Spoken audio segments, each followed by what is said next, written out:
to deal with problems that are not. Has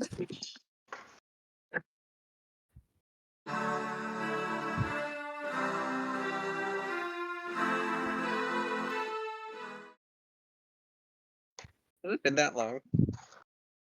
I feel like I say that every time. Almost 4 years. Yeah.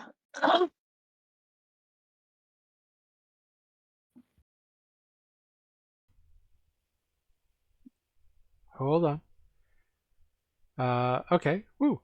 I think we had a little sound glitch, but I think we're okay now. Is that hopefully true?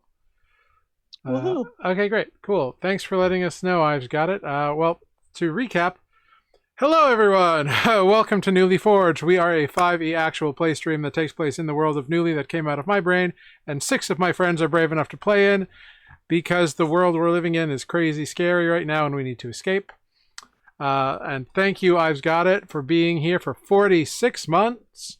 And thank you, NYC Zombie, for being here for 26 months. And Taco-san Mashu, it's always great to see you. Thank you for the wiggly raccoon butts. They're like swinging a tail. It's very cute. Wow. That's exciting. Yeah. Matt, who plays our rogue Corvus, will be along shortly. He's just getting some stuff situated. He's out of town, so he's doing some telecommuting, which will be fun for all of us. Great, cool. Yeah, sorry about that. The weather with him. Yeah, apparently he's got snow there too. Whatever. Anyway. My friend has snow in Texas. Oh, He fun. sent me a picture this morning.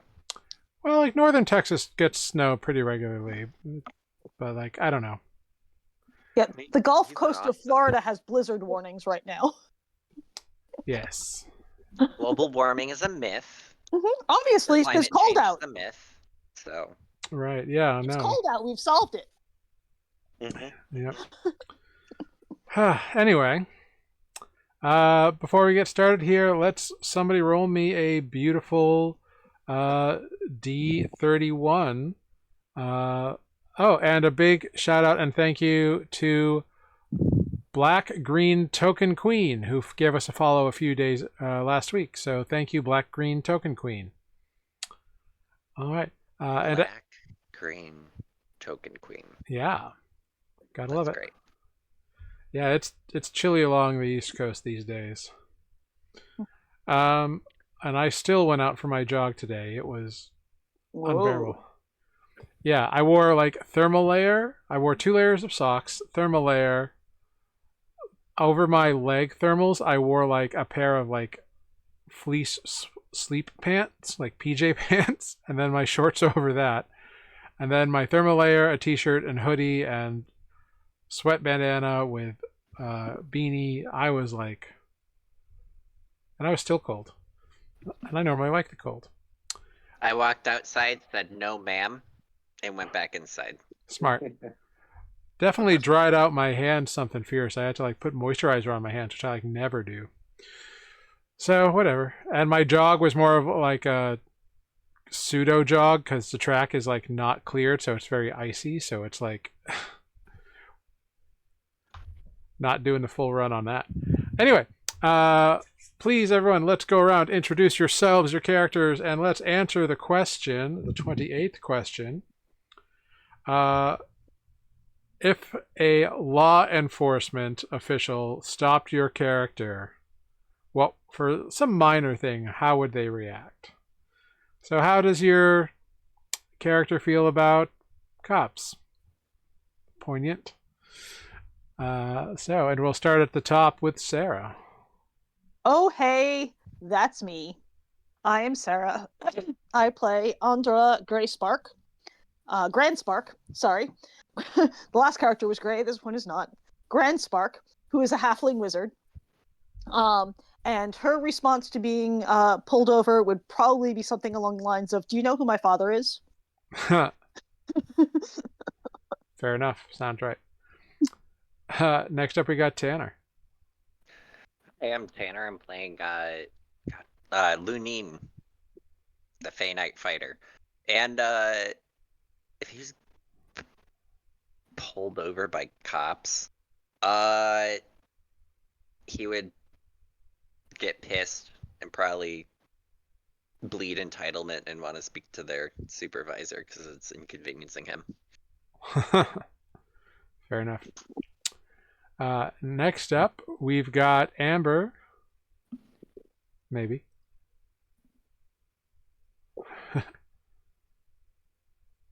Nope. Nope. Nope. We Still. can see you, but we can't hear you. All right. Well, Amber figures that out. We got. Now. Oh, there we go. Hey. I don't know why it does this. I plug it into a different USB drive and the computer forgets it exists. Hi, I'm Amber. I play Ozo, the Way of Mercy monk. And law enforcement, they're trying to do their job, so I guess I'd be a little polite. But I also know that most of the time I'm kind of just doing my own thing, so I don't know. I'll just sort of talk to them, I guess. Find out what they're doing. Why they think I did something. Okay. Next up, we got Mike. Hello, I'm Mike, and I play Renata's Soul Angel, the Bard Lock. And if he got in trouble with the police, it must have been for a good reason. So I imagine most likely partying hard,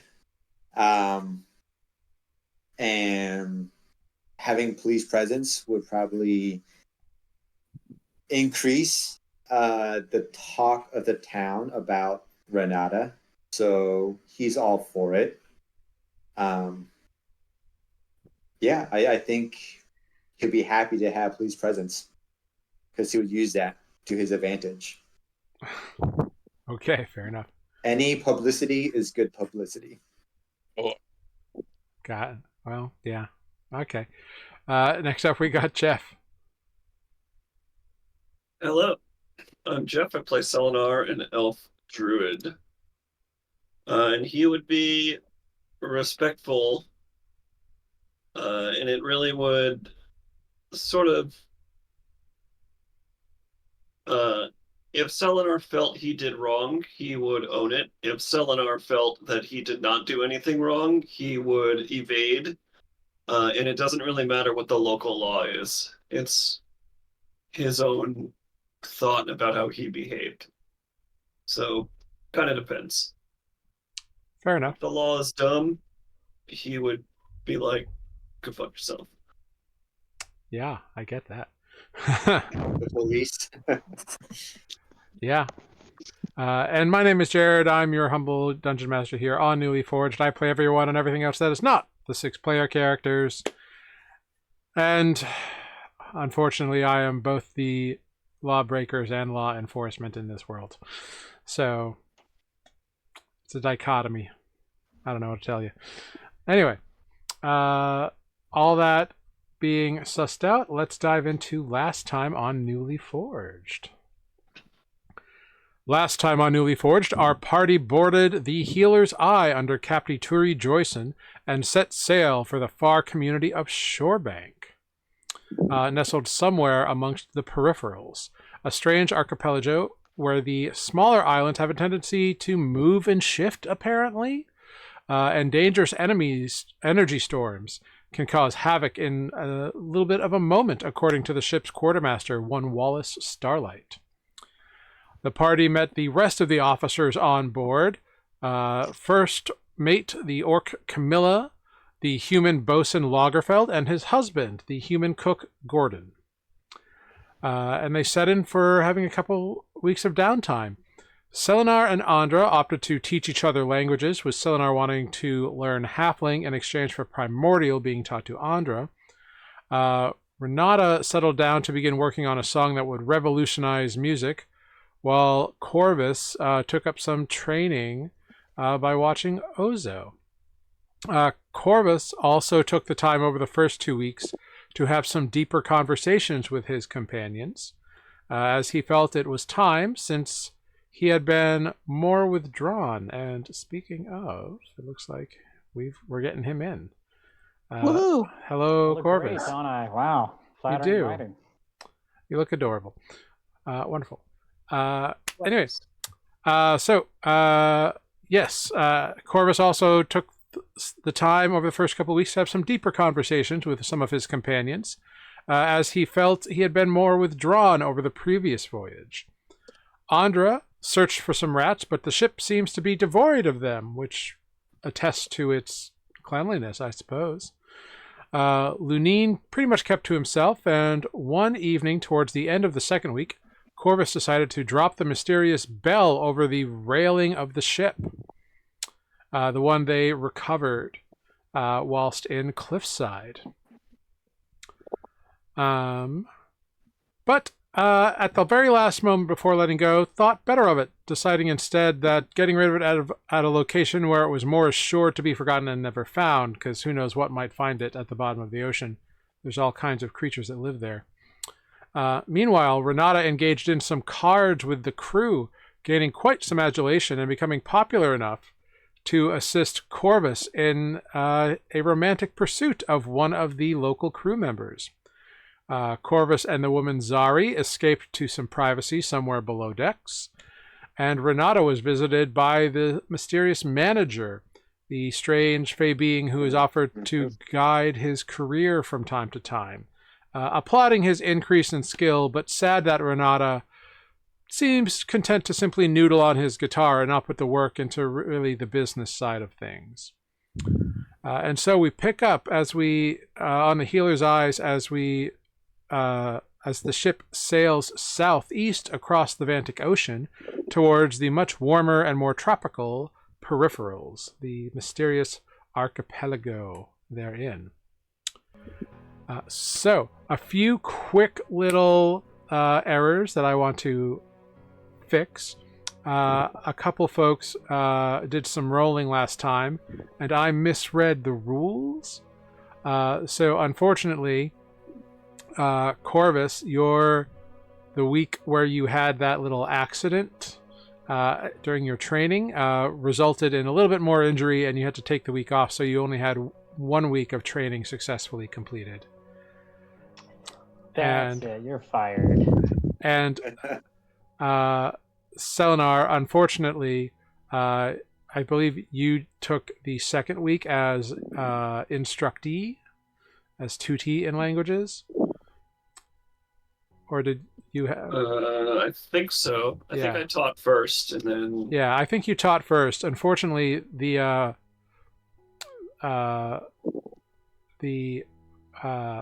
halfling you're trying to learn didn't quite click as well, and so you're actually down a week. So sorry about that. I misread some guidelines. Literally unplayable. Yep. New character time. Yep, new character time. Selenar jumps off the boat and sinks into the bottom of the ocean, never to be seen again. It's not necessarily the student's fault. I just want to point that out. Like, could be a combo thing. A hard time. Yeah. Lunine, you've had a couple weeks on board ship. Is there anything you would like to have engaged in during these first couple weeks? In terms of like a downtime activity or anything like that.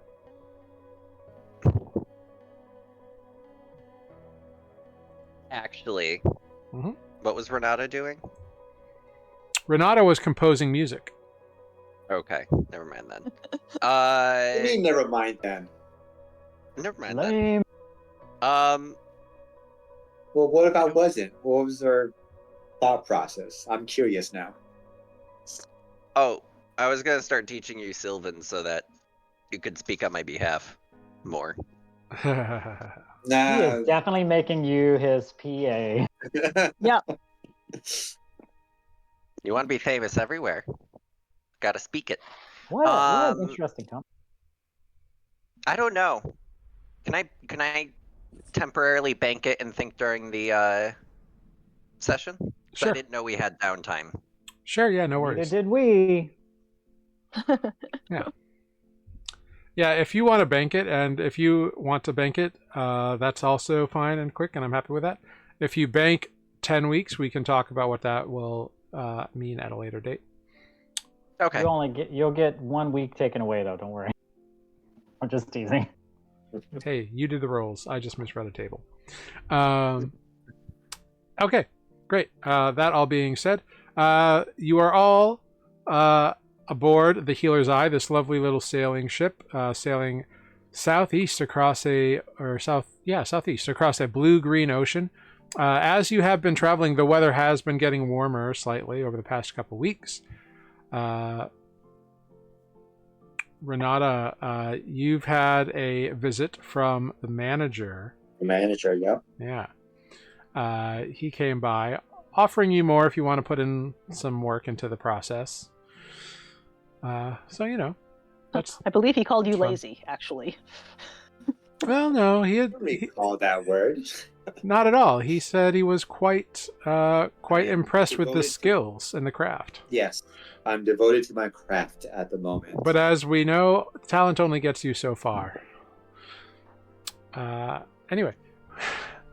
You're saying I should learn Sylvan? Yeah. So, as you are all kind of aboard here, the second week has gone by without too much of a hassle. If somebody wants to roll me a d20 for week 3 aboard.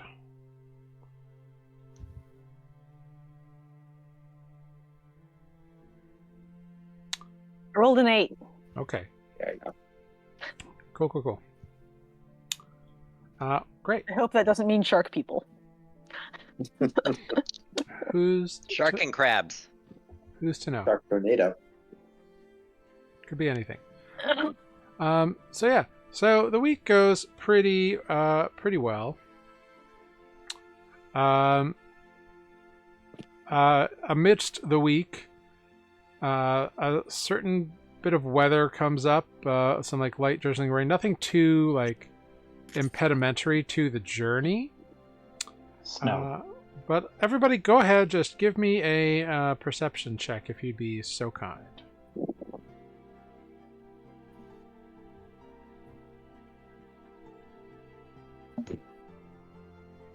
Nope. Cool. Definitely not me. Well, Selenar, as you are prone to do, kind of looking out over the waters, you notice something before anybody else. The ship is heading towards a bit of whirlpool. It looks like a bit of a whirlpool kind of heading your way. It doesn't I'm look sure that's fine. too crazy, but you can see it probably about 30 feet ahead of the ship. Is Wallace around? Yes, yeah. He's up by the helm of the captain. Wallace, what do you think that is? Looking out ahead, he goes, "Oh, Captain, starboard, quickly!" And so the captain begins to turn. So you all feel a tugging to the opposite side of the ship as the ship kind of ruffles the edge of this whirlpool. The whirlpool is not very fast. It is, and the whirlpool seems to be small. Only like maybe, only. Well, let's find out how wide it is. Yeah, it's only like 17 feet across. So it is not a very large whirlpool. It's got a little bit of a funnel, mostly pulling in like debris and flotsam and jetsam along the top of things. Oh, lost somebody. Amber. Oh, sad.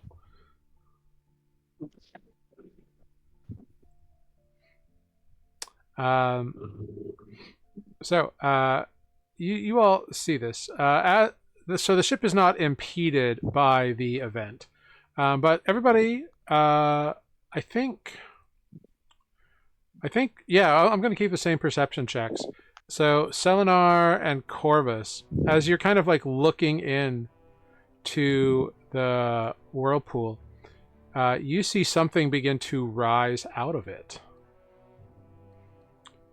And it looks to be a body shape, a humanoid shape that kind of comes like from the edges of the whirlpool and begins to grow larger and larger and heads directly for the side of the ship, eventually swamping over the deck.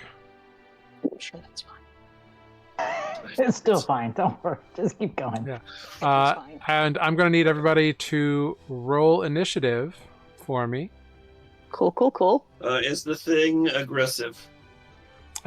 You don't know. All it's done so far is wash over to the ship and kind of float itself up over it. It looks to be made entirely of water. Is it on the ship or is it hovering above the ship?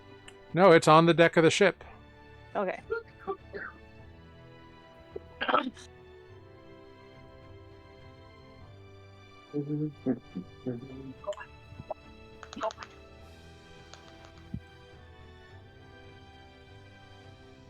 Sorry, you've notified what's his name, so I, Corvus, will and also notify that we've got another thing coming on. Unless everyone's seen it by now? Oh yeah, as soon as it like you noticed it taking shape, and the crew was like reacting to your calling that out, but it quickly like merged into this massive humanoid form and kind of swapped itself up onto the ship. And let's take a look Ooh. to I'm give so you sorry, I all. think I cut out a little bit. You need initiative, don't you? Yeah. Yeah, everybody go ahead. You can click your token, roll initiative. Combat has not yet begun, so you don't need to worry about that. But, you know, we'll give you a little looky-loo on the ship here. Holy cow. All right. I rolled so bad. It's all okay. All right. So, We have an armada. this is all one ship. The top I know. So the top section is the quarter and the foredeck, or the aft and the foredeck. The middle, or the second, is the main deck, and then the below decks are farther down. So this thing is slopped up onto the main deck, and it's just sort of standing here. Cool. Yeah. And it's kind of looking around.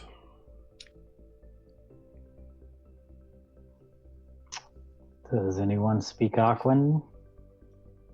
I have 1 week of primordial. I wouldn't go for no. You stay quiet. Yeah. Not anymore is what Where's Amber the has elf? to say. Does the captain make any sort of move? Captain Joyson is called out as the thing was coming over. All hands brace, prepare to defend the ship. But the thing is not attacking, so It hasn't done anything actively aggressive yet. Like, it's standing right next to Ozo and Salty Vern, and sort of under Dharma and way beneath Ferry. Dharma and Ponytail Jake are up in the rigging. Ferry is up in the crow's nest. Is Ferry the person with 3 tankards of beer? Yes, he is. So I walk sort of. I see I'm on the top deck. Yeah, you were just out front ship. looking around. Yeah. So I just want to slowly walk to the railing, sort of to this square. Just say, "Hello. Can we help you?" What language In are you common. speaking? Common. So it kind of looks around, and it looks at you. And it doesn't look like... Make an insight check for me, Selenar. And actually, Selenar, you speak primordial, so you would recognize that this is some form of an aquatic entity, like some kind of elemental entity. And with that insight, it's definitely confused. And it looks like it may be seeking answers. So mechanically what that means, Jeff, is because it's elemental and you speak primordial, Primordial is the root language for all the elemental languages, like Aquan, Ingen, Yeah. Terran, and that kind of stuff. So you can talk to it. You're the only one. Andra can probably I'll ask if try she's again. back. After common, I'll just say the same thing, but in primordial. Can we help you? Now it regards you with interest, and it kind of moves over in your direction, kind of like wrapping part of its body around the central mast of the ship, like with no problem. It's kind of like swirling around it, and it just sort of looks at you and it says in Aquan, so very like the sounds are of ocean waves and water flowing and like plopping of like raindrops, but you understand what it's saying, and it just says, I do not know where I am. Where am I?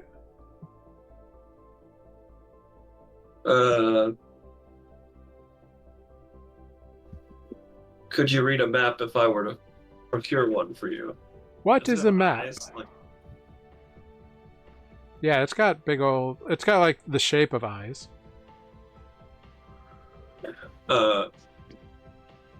I, as a player, don't know the world well enough to answer this question, but On that insight, you think it means like where in the grander sense of things, not necessarily geography. oh, you're on the world of Nuuli in the material plane. Oh. This isn't where I want to be. I wonder how I got here. I was swimming along and got pushed out of one thing and pulled into another, and then pushed out of something weaker. Where is home? Hmm. And Yeah. as we're having this conversation, I have a message cantrip. I'm just going to send message to the captain in a whisper that he is lost and doesn't know where he is. The captain looks across the deck at you and kind of nods. And he answers you, I am from the eternal waters, the endless depths, the shimmering, lighted plain of water. Where I live, it is nothing but sea and ocean. Land is almost unheard of. Well, this world is mostly water, but there is certainly quite a bit of land. I'm sorry, I don't know how to help you get home. Very sad. Perhaps I can get home the way I came. And how was that? Well, I felt a large push and a small push, and the large push was more strong, so it pushed me through the smaller push. Does any of this make any sense to Selenar at all? Well, you saw it rise up out of a whirlpool, which dragged stuff into it, so it's possible. So Yeah. is the whirlpool still there? You can see it behind the ship. It's about 50 feet behind the ship now. Okay. Well, you emerge from that pool over there. Perhaps you could safely go back through the same way.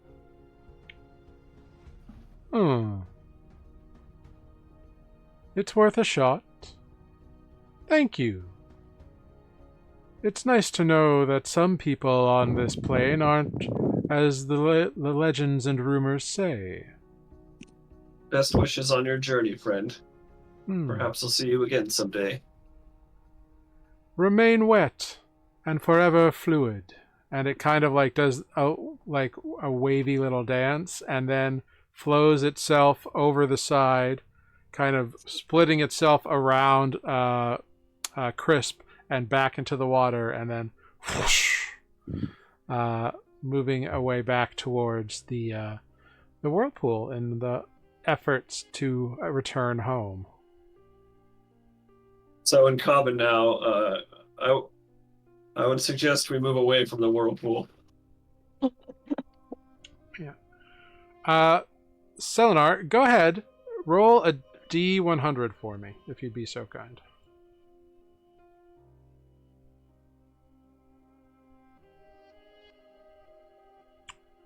Wonderful. Cool. So, it looks like the entity has left something behind on the deck. Can I see what it was? It was standing right next to me.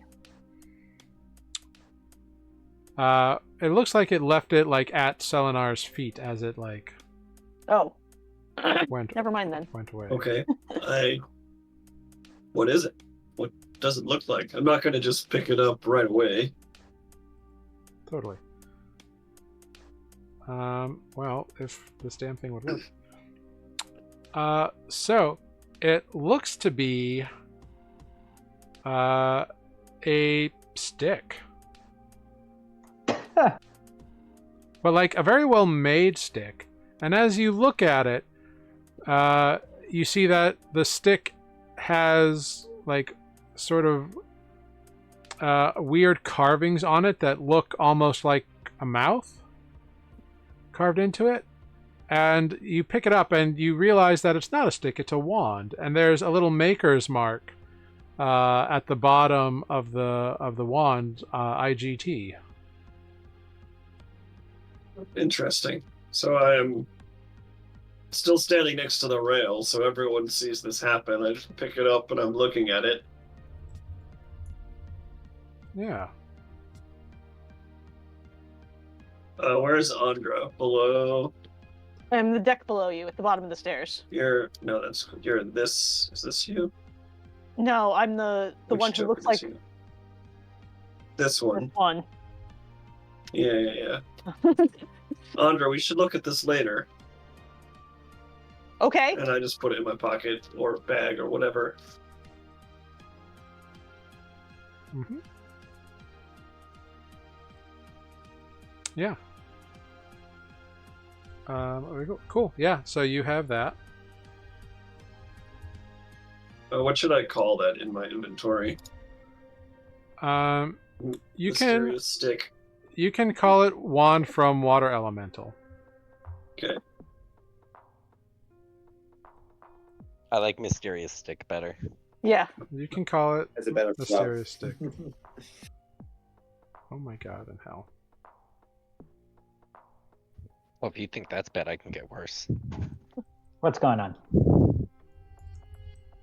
No. Godly hell have you called upon us now? Is it the wand? I can't even. The wand of eternal witness. It is. Stay wet, splash, splash. It is not the wand of eternal wetness. Boring. It's like reverse prestidigitation. I can't ever say that. It sounds like it comes straight out of the labyrinth. No, not the wand of eternal wetness.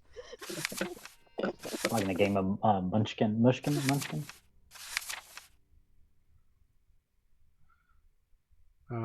Indeed. Let's see. So whenever we have some time, I don't have what's the spell you have, identify or whatever? Yes. So that's correct. what I'm hoping you will. Yes, I We'll have a- figured as much.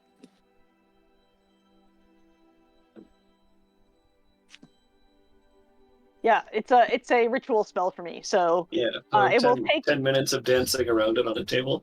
yeah, pretty much. I think I actually have to be touching it, so 10 minutes of caressing the wand. Of eternal witness. Yes, because this is how I got in trouble for groping the obelisk.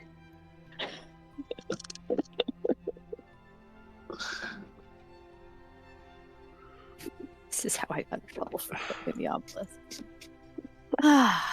I did when we first got to Cliffside. Selenar and Andra went on a field trip, and she got in trouble for groping the obelisk because she was trying to identify it. It's And true. the what do you call it had issue with that.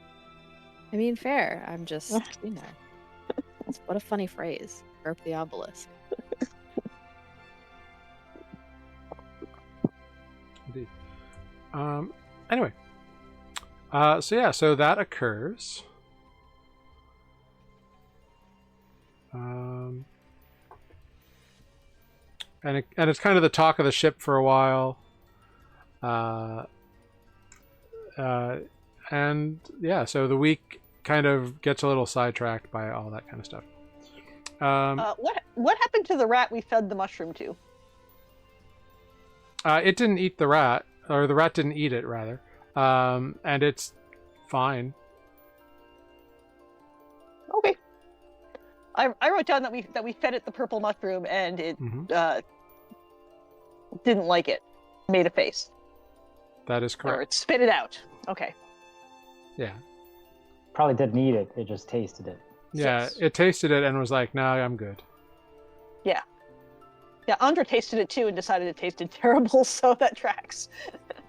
Yeah. But, rats also eat a lot that humanoids Yep. don't. So, Well, that's why we fed the rat. didn't seem too fond of it. Right, but nothing bad happened. Gordon didn't come find me complaining that I killed his rat. Not yet. Okay, cool.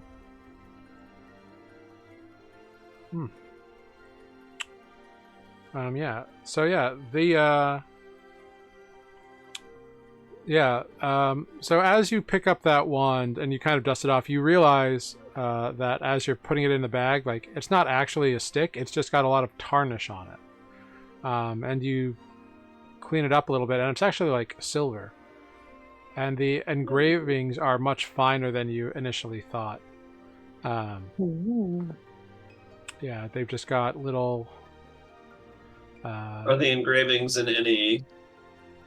Is it like graphic, like leaves and stuff, or is it a language? No, so it's just very light little images of, like, they almost look like an open mouth. Oh, I'm sure that's fine. Yeah. It's fine. Yeah. Remain wet. And then it's got IGT in common on the bottom of, like, the handle. Cool. Yeah. So yeah, when we have a moment, Andra will definitely take 11 minutes to identify. Yeah. What you identify it as is the Wand of Hiccups. Cool. It's a hiccuping wand. Sounds super useful. You learn that the wand has 4 charges, and it regains 1d4 expended charges after a long rest. As an action, you expend a charge, point the wand at a creature within 30 feet. They make a con save. On a failure, they succumb to a fit of hiccups that last for a minute, imposing disadvantage on attack rolls and ability checks. And the creature can. Yo, that's actually pretty dope. And the creature Who's in this room? can Who's in repeat the room save. with us? I don't know. Where do you identify it? We're just Probably in our room. Then it's you two. Someplace where this can't be real. since I still have it, I will point it at him. Okay, Selenar, make a Constitution saving throw.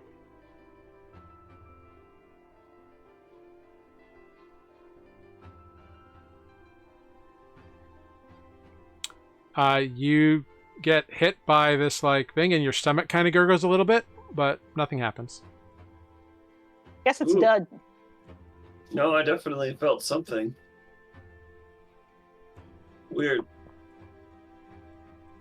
Try it again later, I suppose. Don't point Sure. anything at me. Yeah, whichever of you is going to keep it, you can add the Wand of Hiccups to your inventory. I would assume I would take it back, but if you put it in your bag, I wouldn't say anything. I'm not going to fight you for it. It doesn't seem all that useful to me. Yeah, it's just cool thing. Bloop. Yeah. I only pointed it at you because I wanted to try it out. And Yeah, you were... and if there was like a random deckhand in the room, I would have been like, Yeah. Hiccup a Sam. Yeah, no, there's no like turn down server, so there's nobody cleaning your cabin here. Fair. No, I did something like, yeah, seems pretty useless, and like tossed it back at him. You know, tossed it on the table or bed or whatever surface is available.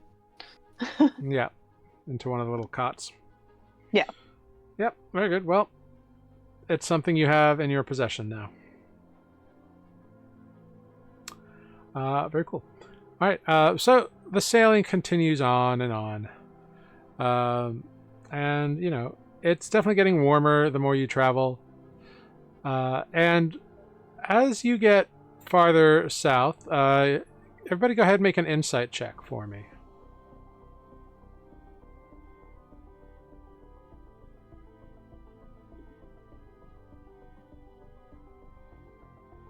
Okay.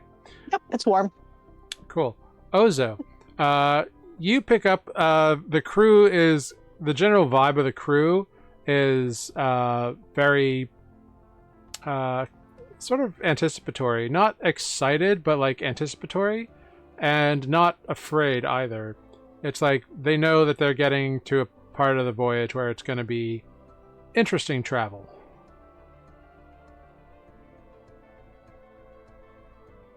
Okay. Yeah, I was gonna just know that. yeah. And the captain and other folks are. The captain is having chats with like Corin and Starlight and Camilla about like their planned course and if there's ways to sort of speed up at all. The captain does let you all know that they are making good time. They'll probably be able to cut maybe a week or so off of the voyage. And away you go sailing. So, rather than kind of like drag this out, somebody go ahead, give me 4 d20 rolls, please. Or 4 people give me a d20 roll. I'll do Alright. one. I'll do one. Or you. Okay. All right. I'll do one. Okay. There we go. Cool. Apparently, Renata's the only one who can roll in double digits. Cool. So yeah, so the next 3 weeks do have some rough seas ahead. There's rough seas and storms for a little while. The progress isn't slowed, but it is difficult to like do anything if you're not like lashed down. So it's rough seas for quite a while. You like hit like a bank of storms, almost one right after the other. The 3rd week, you end up finding a little like abandoned keel ship, so like a little longboat that seems like it's abandoned. Like the mast is broken and it's definitely taken damage, but you don't know if it's from storms or like an attack or what. But it's just kind of like floating, and so that occupies a few days as the crew kind of like goes over it and sees if there's anything salvageable off of it. Anybody who wants to join that process can make an investigation check. Sure, why not? Nah. Okay. Yeah, it's a boat. Slightly different boat. Yeah, Corvus, you help, but nothing like too crazy. None of you find anything that's particularly interesting aboard the vessel. Oh, hold on, I'll just do it for shits. Sure. Are there any rats on this boat? Yeah, you do find rats on the ship. Are they all dead? Yeah. That's not helpful. I assume they're all long dead. At least a few days. Yeah. Under will chuck them overboard. Yeah. Which does help you like tell the captain that the rats are aboard have been dead for a few days, so they either couldn't get to whatever stores they do find or something killed them. Cool. Do they look like they were dead by violence, or like do they look damaged? Yeah, they look like they've like taken like they're rats. They haven't lived an easy life. They Sure, but like, are their throats ripped out, or? no, most of them no. Like it looks like some of them fought at some point, but like because rats will turn cannibal, so like whatever. Sure. Okay. Yeah, nothing that's like somebody was specifically hunting the rats. Like that's not a vibe that you get. They're just dead. They don't look like they've been poisoned or something like that. Is sort of what I'm getting at. I mean, maybe it's hard to tell. Okay. Yeah. With a 6, you don't get a lot. You just find rats. No, I just find rats. Cool. Yeah. The rats, they're dead. Yeah. Lunine, during this third week, after all the storms and everything, you are, having... it's like evening time. It is probably the closest time on this world that feels like home to you. You can see the sky. It's still kind of strange. Like the stars, they don't move really. Like they might change their position like slowly as you travel, but they're not like dancing. They're not doing anything that you're kind of used to them doing from back home. They're not even changing color. They just merely twinkle. But yet, in a weird way, the 2 moons above you, they do move. Which is very weird, because the single moon you have back home doesn't do that. It's just always in the same place. Right. It doesn't make sense. And the way this world experiences not only dusk, but like full night and dawn and full day, it's all just weird. And it's on a very rigid schedule. In a weird way, the order of it is disturbing. But moments like this, at dusk, when the sun is kind of dipped low in the sky, the dark reds and purples line the horizon, and the blanket of these boring yet still admittedly beautiful stars glisten above. At moments like this, you can't help but be reminded of home, because this is the closest you can get. And one night, as you are staring out and wondering about your home, what's going on there, those who knew you there, you catch a star glow brighter in your vision, and brighter, and burst in the sky, and streak across the expanse, only to fall beneath the eastern horizon, ahead of where the ship goes. The crew around you does not react to this.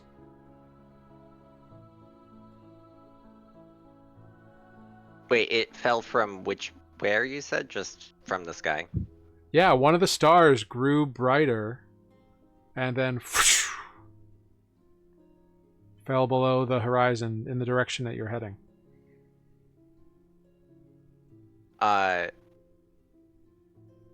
Who's near me? Is there anybody else around? Yeah, there's definitely some crew around. The day crew is still kind of up there, so like Ferry is looks like he's about to head down as the night shift's kind of beginning to take over, and probably any one of your friends is around. Alright, I haven't met Ferry yet. I'll ask Ferry. Your stars don't seem to move. Sorry, but that one just looked like it fell. What? Really? Does that happen a lot? He calls down he's on his way down from the crow's nest. Oh, I thought you said he was on his way down, like he would be right near me, like on the ground. Yeah, he is. He's only like 10 feet above you. Oh, okay. Like he's in the rigging. Well, we do get shooting stars and the like, but I didn't see one. Which star was it? Lunin will point. Oh. Well, the star is still there. That specific star fell? I don't know. Something looked like it was right there, and then it fell over there, and he'll point to the other spot. Well, it's possible you caught a glimpse of a small little shooting star. They often are good omens. Good omen. Interesting. Hmm. Your world is weird. Well, I suppose once you're used to it, it's not as weird as all that. He begins talking to you about all sorts of astrological phenomenon that exist. He seems quite knowledgeable on the subject. I will share some stuff from back home with how I'm used to. He's very amazed that the stars will dance, but they will change color, but the moon stays still. It sounds to he's like it's like an opposite world there. That's crazy.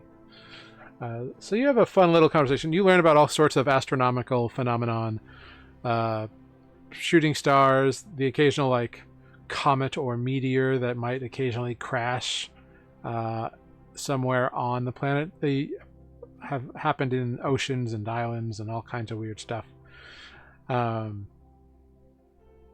You learn about like the phases of the two moons and how the two moons like rotate around.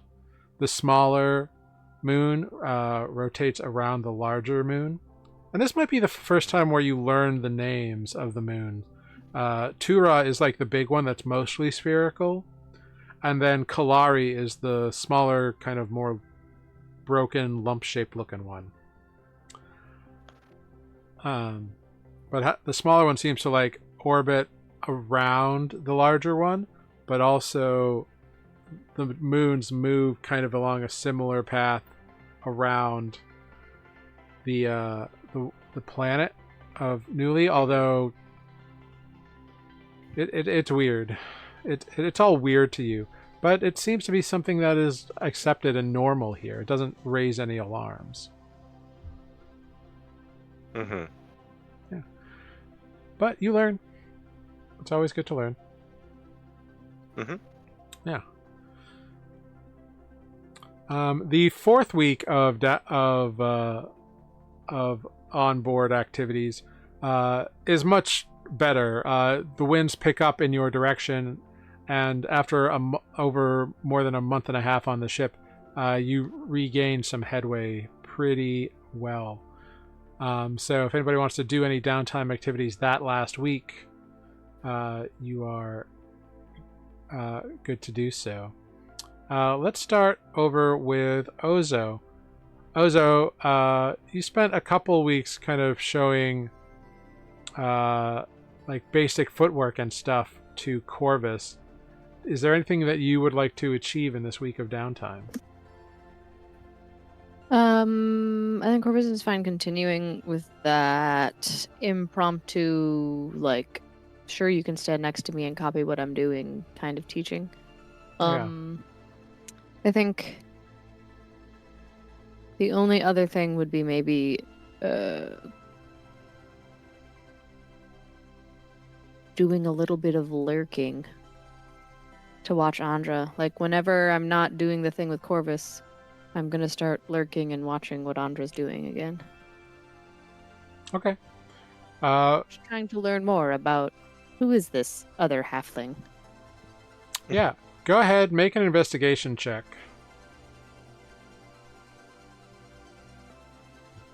14. Yeah. Yeah, okay, yeah, you keep watch on her. She's doing her thing. Andra, go ahead, make either a performance or deception check. Don't tell us which, just roll a d20 and add the appropriate modifier. They are the same modifier, so Yeah, but if you don't want to like tell the skill, you can just sure. yeah. So I got a 5. Cool. So Ozo, during your kind of like scoping out, you kind of figure out that like Andra is more interested in like she puts on an air about her, but like there's more to her than just that, and she definitely learned those mannerisms somewhere fairly high up in the world. Like they're fairly well-to-do attitude about her. You also get a sense that she's into something a little maybe more macabre than you had originally thought. There was a conversation early on where she said like, "Oh, I'm just a person who does like enchantments and that sort of stuff." But you've noticed her magics aren't a lot of that kind of stuff. So some things are kind of beginning to take root in your mind from that information. Okay. Question Yes. to Amber. As close as Ozo and Corvus are during this time, do you share at all with Corvus your desire to lurk and watch and study? No. Cool. One Could've thing at a taught you time, something. dude. One thing at a time, okay? Cool. Just curious. So Corvus, Rude was hard to get to know. go ahead, roll a D100 for me for this week of training. Who's Me? good at me? No. Corvus, yeah. Assuming you want to continue the training. Yeah. Does the training conflict with the other activity I had mentioned? No.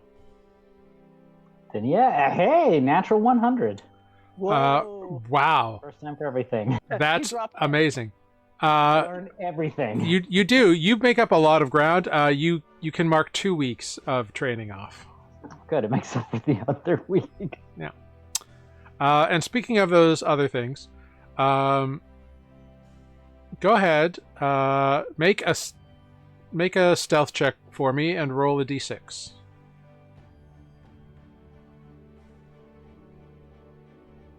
A stealth check and a D plus a D6. Yep.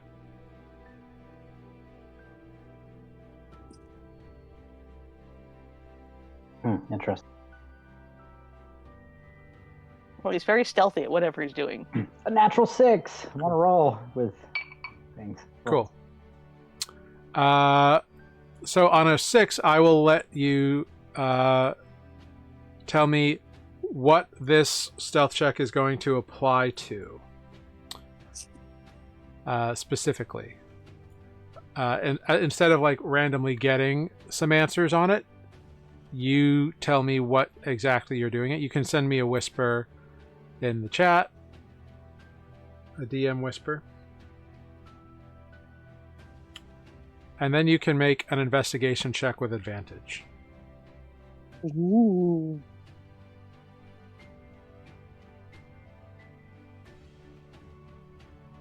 Oh, you're muted. Am I still muted? Nope, Not now I anymore? gotcha. Oh, I'm trying to remember how to do the whisper. I'm clicking on your name in the drop down. So it's slash GM. DM. I'm going to do a test whisper. Yeah. That didn't work. Yeah. /W space GM. Yeah. Yep. Hey, there we go. Yep. I whispered? Yep. Okay.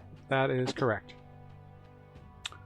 So you get to pick your target, for lack of a better term, on this one. Okay, sorry. I was laughing at Jeff. 1 second. Let me make a quick decision. I know. It's hard for you. You shut up. Wow. Actually, you know what? Okay, fine. It was already on my mind. I'm going to go with what my first thought was. So here you go. Go for it.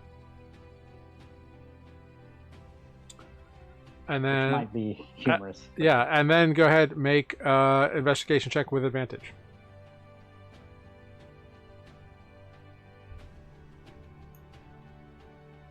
Oh, that was terrible. Yeah. My luck has run out. Still. So you get some basics. You don't get discovered, but you don't get a lot of information. However, you've got plenty of time, because I know you want to do this multiple times, and this activity doesn't take a lot of effort. So you are free to attempt again. Okay, new stealth roll. New stealth roll. Sorry, the switching is hard for me today, apparently. It's all good. Yeah. Not so great. Okay. Not so great if you're a rogue.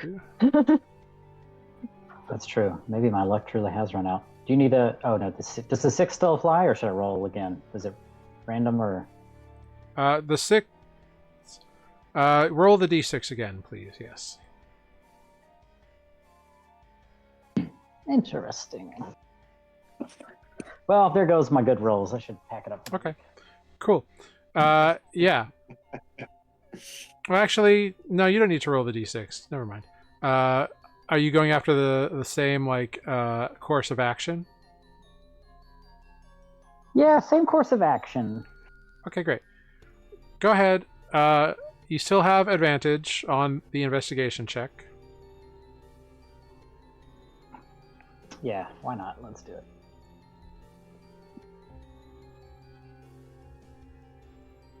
Okay, much better. Okay, yeah. Yeah, you find a lot of interesting stuff out. I will tell you what that is. So we'll say, like, that was, like, the first 2 weeks. So I'm allowing you to do this, like, once per week, essentially. So you've got 4 more chances.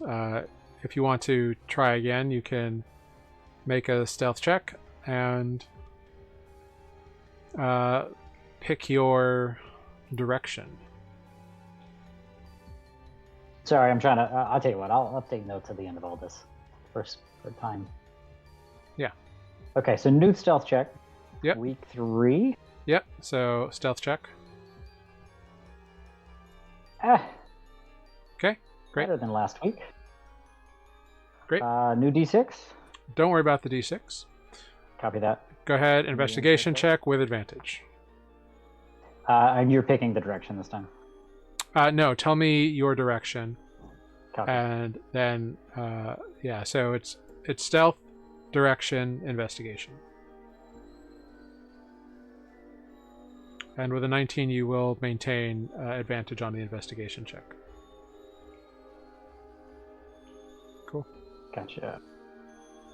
All right, and invest. Mm-hmm. Oh, no. Oh, okay. Hey, you got advantage, so you're good. Okay. You find out one interesting thing. Bummer. Okay, one more. Yeah, you've got 2 more options. I'm so sorry, everyone. 2 more options. Yeah, let's just keep... I don't know what you're talking about, Matt. This is fascinating. Actually, you this was week 3, so you've been on for 6 weeks, so you have 3 more attempts. 3 more. Okay, so this is attempt 4. Yeah. Ooh. Whisper. Yeah. So stealth check, very good. Direction.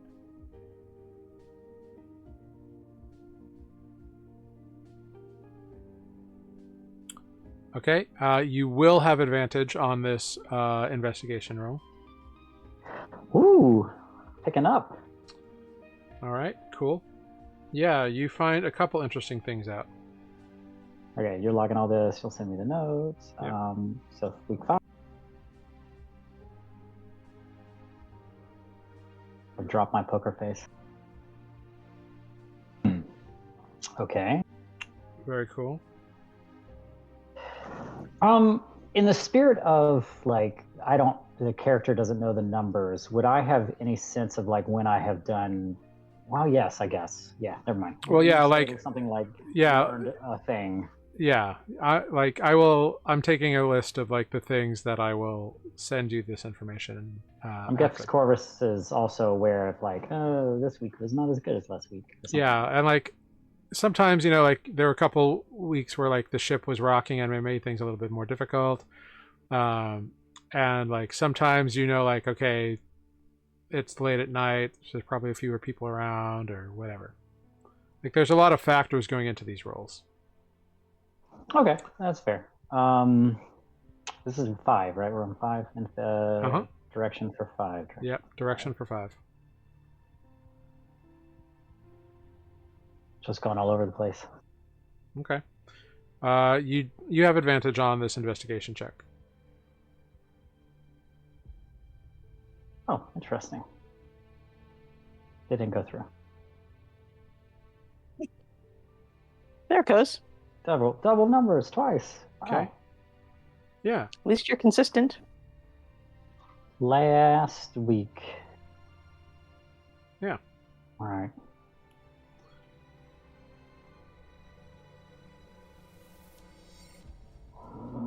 Okay. What what direction are you going to go?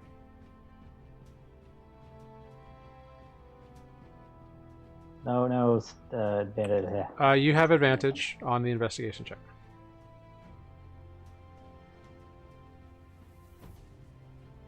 Cool. Okay. And that's all, folks.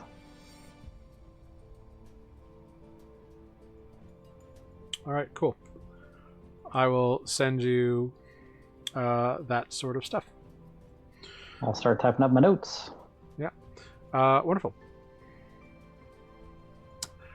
So, after about 6 weeks aboard ship, the weather is hot and warm.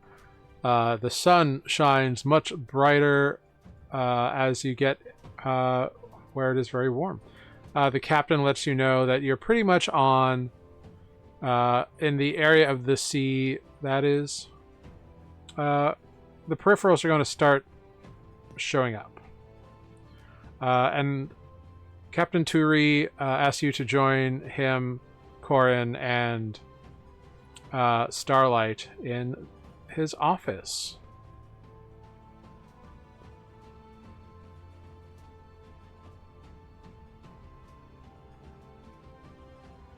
Who? All of you. All of us. Okay, great. Okay. Sure. I didn't hear Sorry. anyone speak up, and I was like, wait, what? Yeah, I was like, I assumed you just meant Corvus. I did too No. for a second. I was like, I'm sorry, still typing.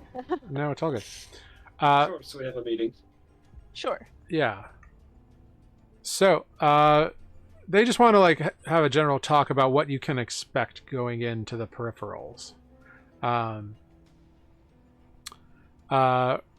Starlight begins. Well, so as you've been told, the peripherals are a massive archipelago, spanning hundreds of miles, and the common belief, well, we kind of know, that they are the result of the breaking. A continent used to be here, and instead, now it's a bunch of islands broken up during the course of the breaking. Research suggests and rumor surmounts that it is quite possibly that the continent that was here was the original home of the feline culture, which you would know feline to be like cat people, sort of cat Sure. folk, or most of Like you would at any Like rate. literal cat folk, not like the wolf tribe. Correct. What's the wolf tribe? I don't know. Wolves aren't But cat. another Wolves aren't form. cats. Right, but I mean, like, we're talking about literal cat people. We're not talking about like a culture that is like using totems or something. Oh no. That's what I mean. Yeah, no. Feline is a species of humanoids on Okay. Nuuli.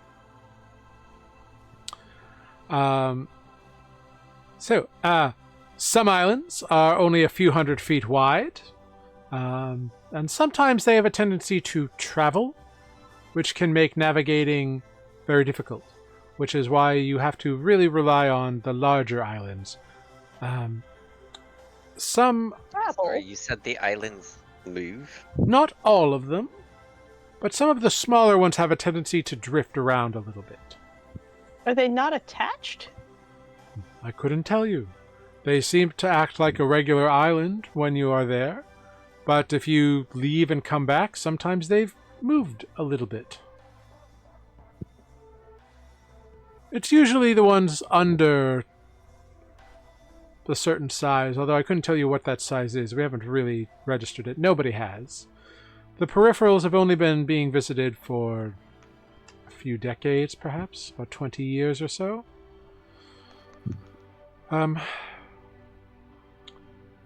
But while some islands are only a few hundred feet wide, others have miles of coastline like any other respectable island. These ones tend to stay pretty fixed.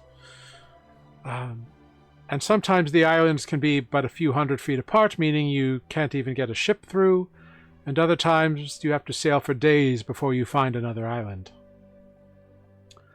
So, like, when they move closer together, does the water between them get shallower? Presumably. I don't have the answers, I just know what they do. Okay. Very interesting. I mean, Yes, as I told Corvus, this is my first actual trip to the Peripherals. yeah, I was about to say, Corvus might speak up here and say, yeah, the Captain and I spoke, and they haven't made this journey a tremendous amount. Indeed, and Captain Joyson speaks up. I've been here a few times with Cora and myself.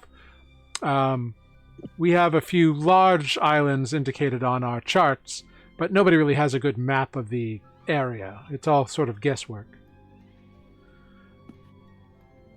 So you Seems to be haven't a lot seen of move. the things here. Nobody ever sees them move, as far as we know. They move when no one's around. Okay. You So seem... if I turn my back and then jump back around, it's going to be 5 inches to the left. Possibly, but we've never noticed anything. We've never noticed a change under observation, only when we return to where we think a small island will be, and if it's below a certain size, sometimes it's not exactly off. Sometimes it's a mile or two off, and sometimes it's relocated quite a ways. So, but you're saying the problem could be poor map makers.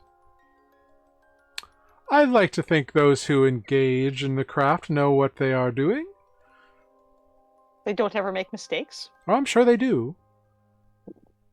But we suspect that there's something else going on. We don't know what.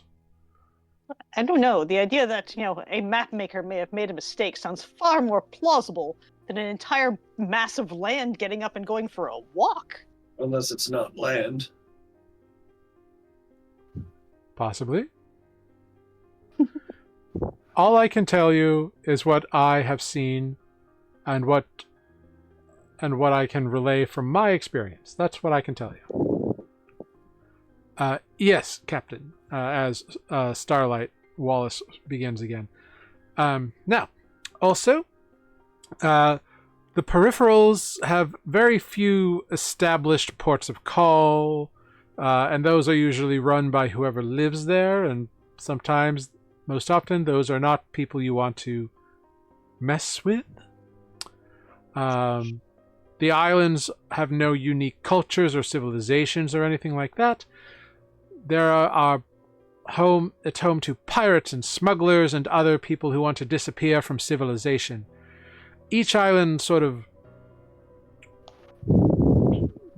each island is unique in a variety of ways. Sometimes you'll find all sorts of things upon them, or sometimes those sensitive to natural magics have reported just knowing things about islands from time to time. And of course, the energy storms are quick, but very violent and vibrant.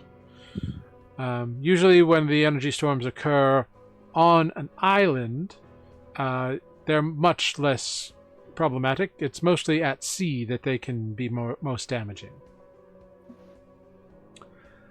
Usually, with the flying of the Commodore's flag, we aren't bothered by pirates or those who would seek to board our ship, but just so you know, we should be on guard from here on out.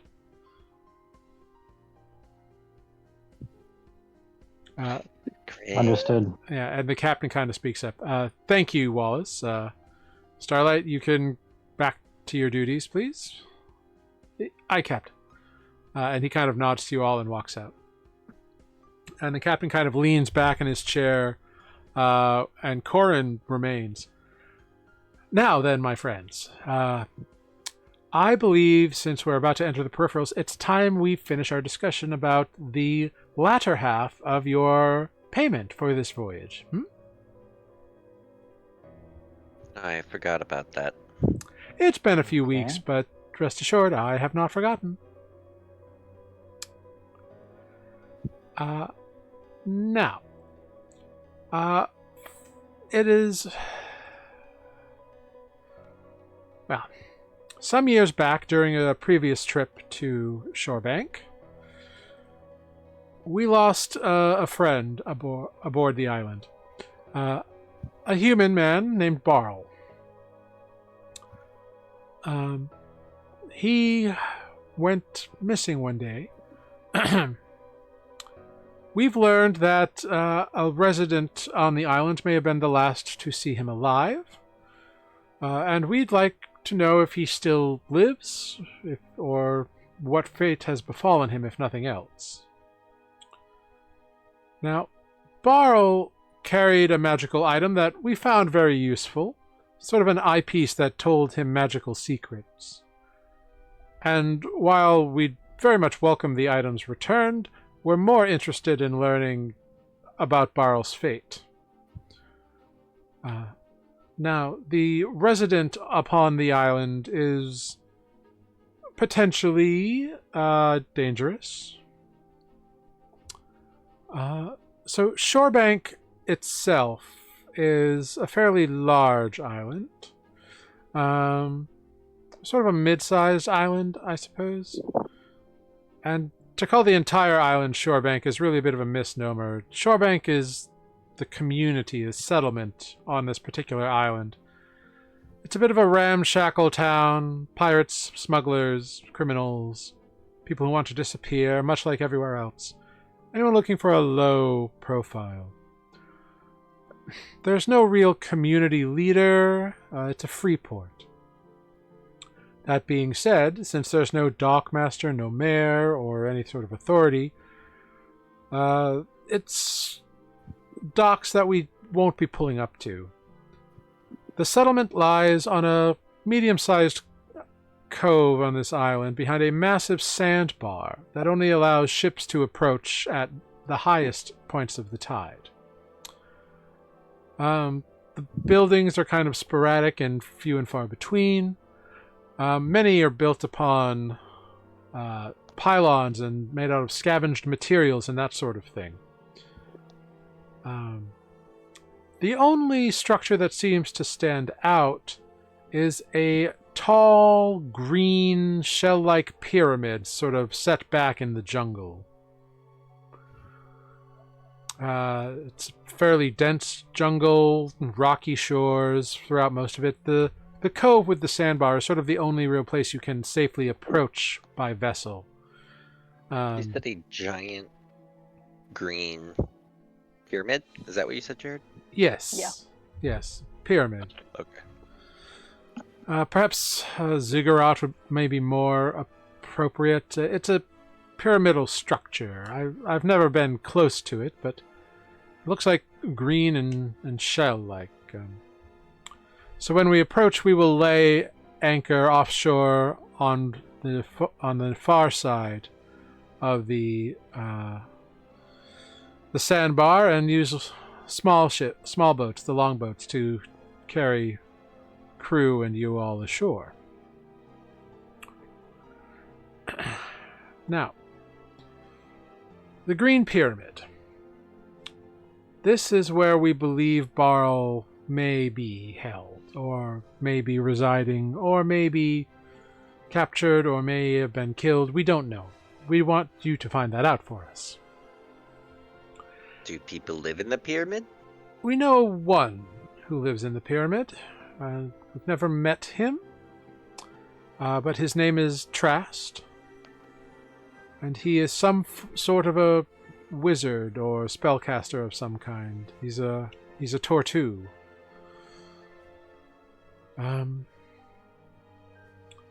He's solitary. Nobody knows much about him. There's rumors that anytime someone is harassed, well, what we do know about him, I suppose, is that he keeps has a fondness for sculpture and art and statuary, that sort of thing. Supposedly, he keeps all sorts of stone and metal sculptures around his home. And the rumor is that if people bother him, he adds new sculptures to it. That's rumor. I don't know if it's true. But he's the one that might have information on Barl.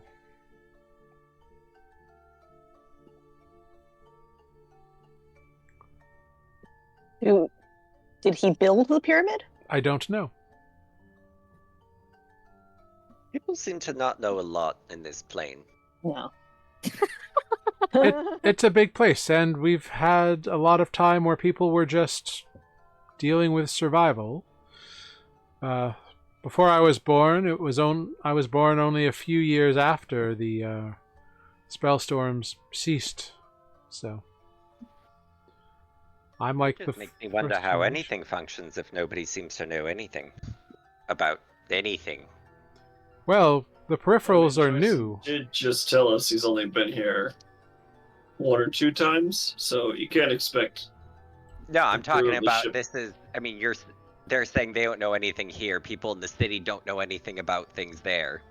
Ah, it's not You a guys city. don't know. No. I'm talking about since Lunine has been here. People are. Oh. Like, I don't know. Yeah. It's like they're rediscovering the world from a magical apocalypse. Mm-hmm. But yeah, it would be very frustrating to Lunine. Lunine doesn't have perspective on that, though. So, Absolutely not. Why are all these people so dumb? essentially, yeah. Yeah. Sometimes people tell you they don't know things because they don't want to tell you about them. But then there's secrets, and I like secrets. Secret, I've got a secret. I like finding out secrets. Very cool. Yeah. So the captain explains this bit of information to you, this little info dump. So, that's it. Any questions? Find out what happened to Barl. If you can recover him, that would be the best option. Also, his magical item would not go amiss. Sure, Take a little. it's useful. And we're here in the beginning because of the leaf Mhm. that was in the book on the first ship, so that is also something to look into. Right. Cool. That is sort of the agreement we made with Lunine after doing Corvus's bidding in Cliffside. And the leaf came from the book of the dead guy. Mhm. Cool. Cool. So that conversation completed. The captain thanks you for coming, and you are dismissed from the office. Cool. Let's go talk to a turtle. Tortu. Tortu. Chore to. New words. Why I do I know, have right? to learn new words? They're good for you. I was Wait, never good at the words to begin with. Wait, Turtle or Tortu? Tortu. Yes. Um, we're not like within sight of the islands yet, right? Like there's still some journey. You said you've been told like a day or so. We'll probably start seeing the first of the archipelago. Okay. We did make good time then. We went from 10 weeks to like 6, right? Well, you don't know how long it takes you once you start hitting these islands. Oh, I understand. Right. That's Yeah. just the start of the peripherals. Gotcha. Right. Sorry. Yes. We expect to start seeing land. Whether or not it's the right land Yeah. is in question. Yeah. Cool. How are we doing with our language lessons? Oh, right. Yes, we kind of stopped the middle of downtime. So for that last week of downtime, would you and Selenar, who would like to teach? I mean, I think it's my turn, right? Even though I I think it didn't is. learn anything. Okay, then Andre, go ahead, roll a d100. I rolled a 1. Once Really very productive lesson. once Selenar starts like going anything beyond basic, it is Yeah. incomprehensible to you. You do not gain a week of Yep. of, That you of lose study. a week. I'm just kidding. Andra's still gonna walk around asking water elementals if they've seen her cat. You can't even form a single sentence in Primordial yet. You can. It's very haunting. Like you've got some nouns, but you don't know if some nouns are verbs, and syntax be damned. Like it's Right. It's hard. Tax be damned. It is hard making the sounds of like rushing water or burning fire in a throat that has never done it before. Fair. Right now you can say, "Hey, you cat, Fish Ring. object fish." ran. I mean, So that's that action. Renata, do you have any sort of downtime activity you'd like to engage in? No, nothing specific. Just continuing doing the same, working on music. Okay, go ahead. Roll a d100. yeah, how's that song coming along? Better be really not happy. He's composed one already. And are you composing a new song, or are you polishing another song? I am. You know what? No. I will get in the mindset and process of doing that song to win that bet with Corvus. What did we bet, by the way? Again, what was it? So we bet that I would write a song that not only would you love, but you would request to hear it a second time right after hearing it the first time. What happens if you lose the bet? We did not actually say anything. I cut your guitar strings. Oh. Oh. I think it was just like a casted bragging something. rights kind of a bet. I don't think there was any. Yeah, I gotcha. Yeah, Yeah. I think it is more of just like, I bet you I will. Gotcha. Copy. I remember now. Okay. Yeah, I don't think there was an ante involved. He could up it. Yeah. Great. So you begin a little bit of noodling on a song. You don't make a lot of progress, but you get some bones in. It's hard to know what exactly Corvus might like, but you're trying. Lunine, anything? No, I think you said I need 10 weeks to possibly do something? Yeah, like if you want to bank 10 weeks of downtime, then like you can do something. So on a boat, I can't think of anything. I'm Okay. on a boat. Cool. All right. Well, then let's take our break, and then when we come back, we will begin travel amongst the peripherals. Woot woot. So thank you very much, Taco San Mashu and I've Got It for being here, and NYC Zom for being here. Anyone who's lurking, hanging out, thank you so much. We will be back in 5 minutes after this short rest. So we will see you then.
Hello, everyone. We are back. Thanks for sticking around with us as we return to Nuuli.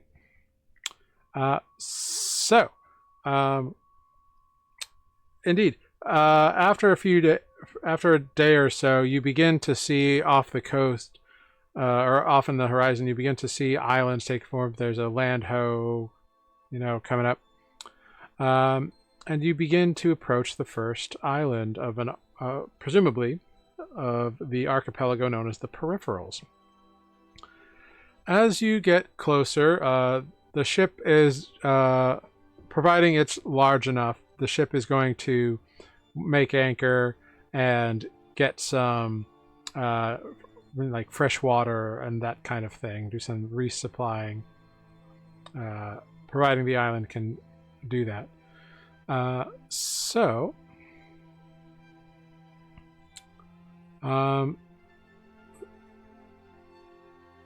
first island you all come to, somebody go ahead.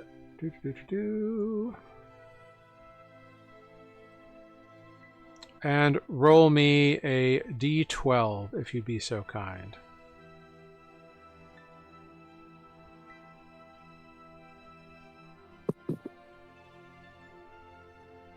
Cool. All right. So luckily, this first island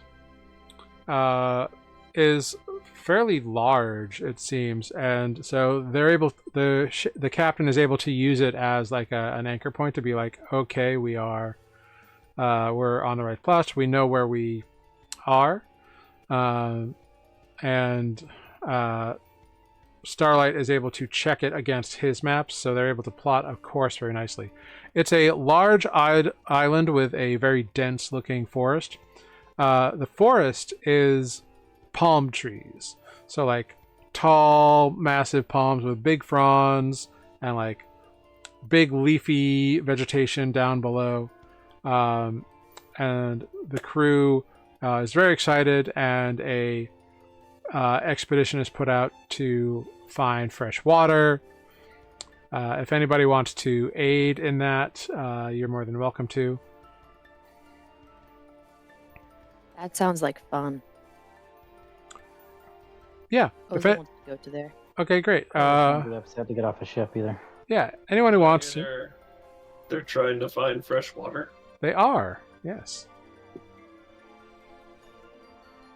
What was the check you needed? Sorry? Survival.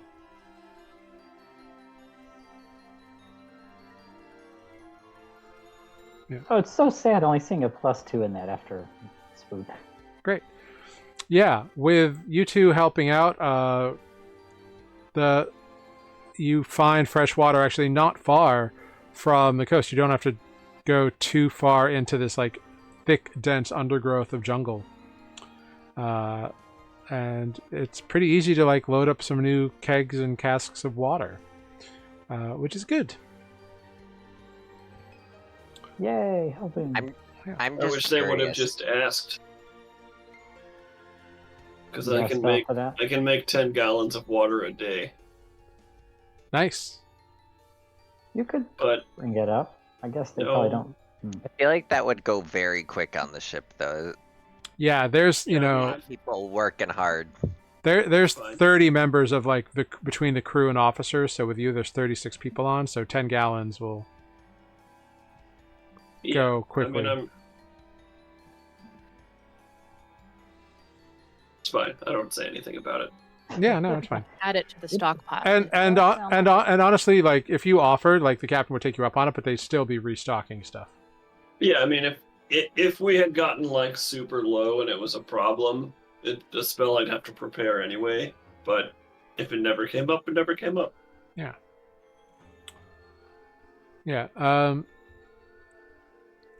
Selenar, do you get off the ship and like check out the island at all? Yeah, I think I'm happy to be on the shore again in the woods.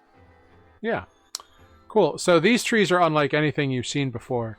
The bark seems to like grow out of itself in like sections and like open up, and then like another section like comes up and another section comes up. They're like about It's just interesting, and the bark is like rougher and wrinkly, and it has these big leaves. You know, it's a palm tree. You know what they look like, but Selenar hasn't seen them before. But they are massively tall, and very dense undergrowth. Go ahead, make a nature check for me. While I do this, real You can talk, do that now.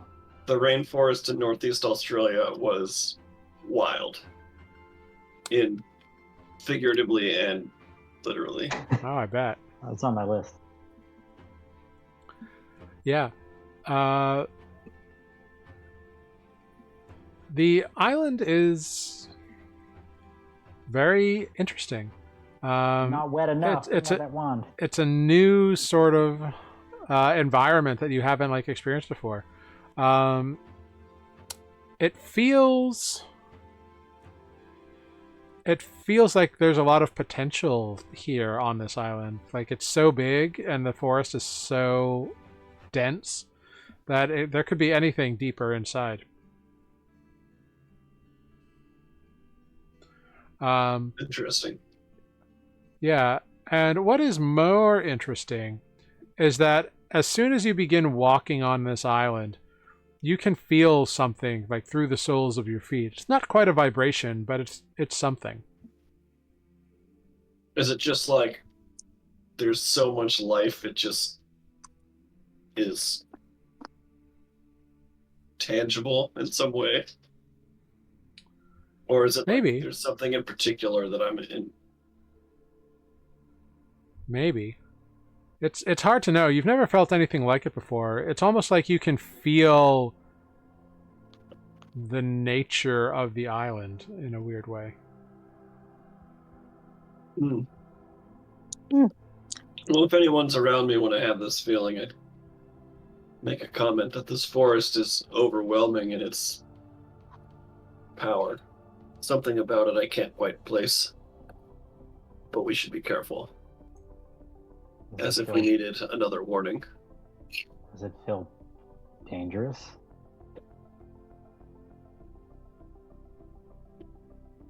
Almost in an indifferent way. It's just present. Oh, good to know.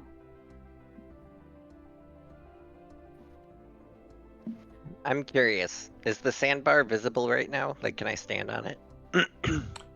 So this is a different island. Okay. This isn't the island you're heading towards. This is just the first in the archipelago. Gotcha. Okay. Yeah.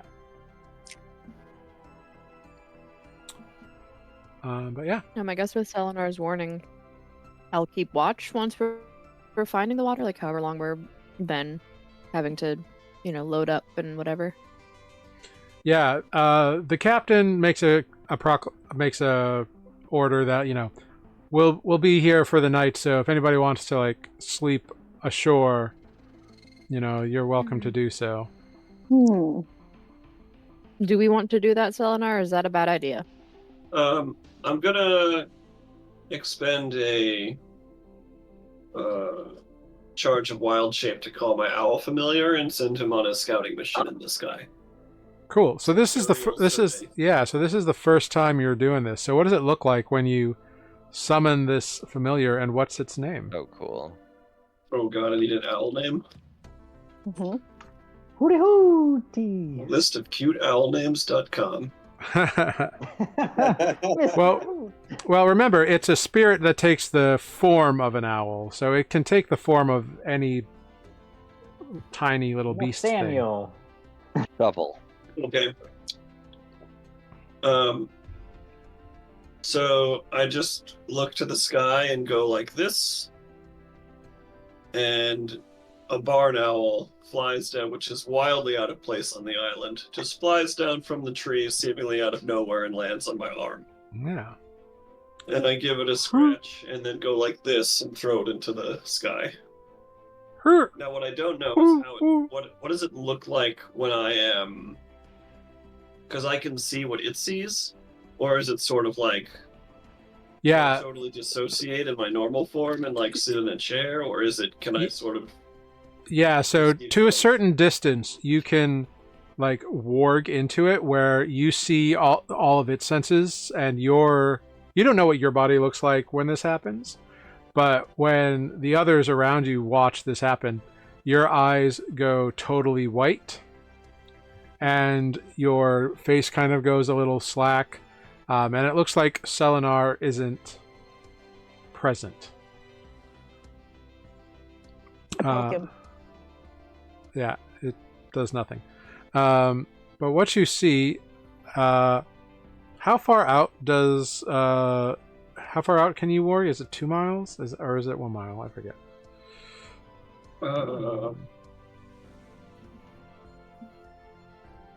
Let me. Let's see. Yeah, Because obviously check the I haven't spell. cast this before, so I don't honestly know. Yeah. Actually,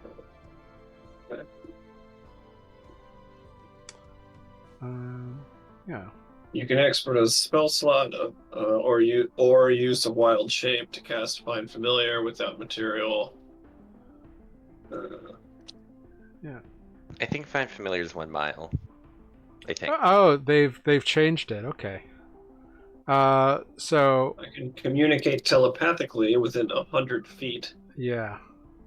So you get 100 feet of it. So within 100 feet, you can see through its eyes. That's a change from what it previously was. Okay, yeah, that's it flies above But over the. yeah, you get a massive view, and the forest is like dense, and you can see like there's some hills and whatever, like there, or at least it looks like it is. Like there's parts where the forest rises up more like inland, which you would expect. And it's just expansive. It's a very large island, and your owl can see birds flying up in the air, seagulls or terns or something like that. Go ahead, make a perception check as an owl. It has a +5. I'm just gonna roll a d20 and then we'll add a +5. Mm-hmm. Because I don't know. Yeah. I do that. So 16. Yeah. So you get a glimpse, like 100 feet up gets you above the tree line, and you can see for miles through your owl. What they pick up is like movement in trees, like nothing specific, like, but they can see like trees are moving, like as though things are like flying through the leaves or like traversing. There's like small little clearings in places, it looks like. It looks beautiful. It's lush, it's green. Yeah. Great. So the owl flies back down after a minute or so, lands back on Selenar. I kind of shake out of the trance, give him a scratch, and say, "Thank you, Whiskers," and the owl goes away. And then I just describe, there's no threat that I could see from above the trees. But the forest is very alive, and we should not wander alone, for sure. I don't know what's out there.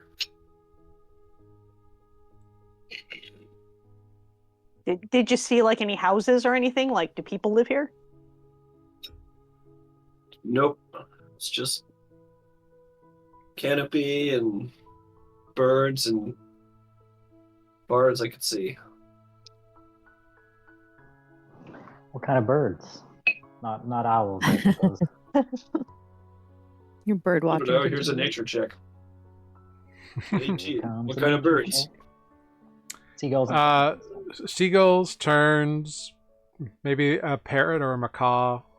Ooh. Nothing out of the ordinary for a tropical environment. No. Oh, I have to imagine Corvus has never seen a tropical environment. In fact, I know he hasn't. No, I don't think any of you have seen this sort of tropical environment. So this is all new and strange to pretty much all of you. Yeah, I think Corvus would be pretty taken aback by it, especially if he's going to try to hide his excitement if he had the chance to possibly see a macaw or something. That would be pretty cool. Assuming he even knows what that is, actually.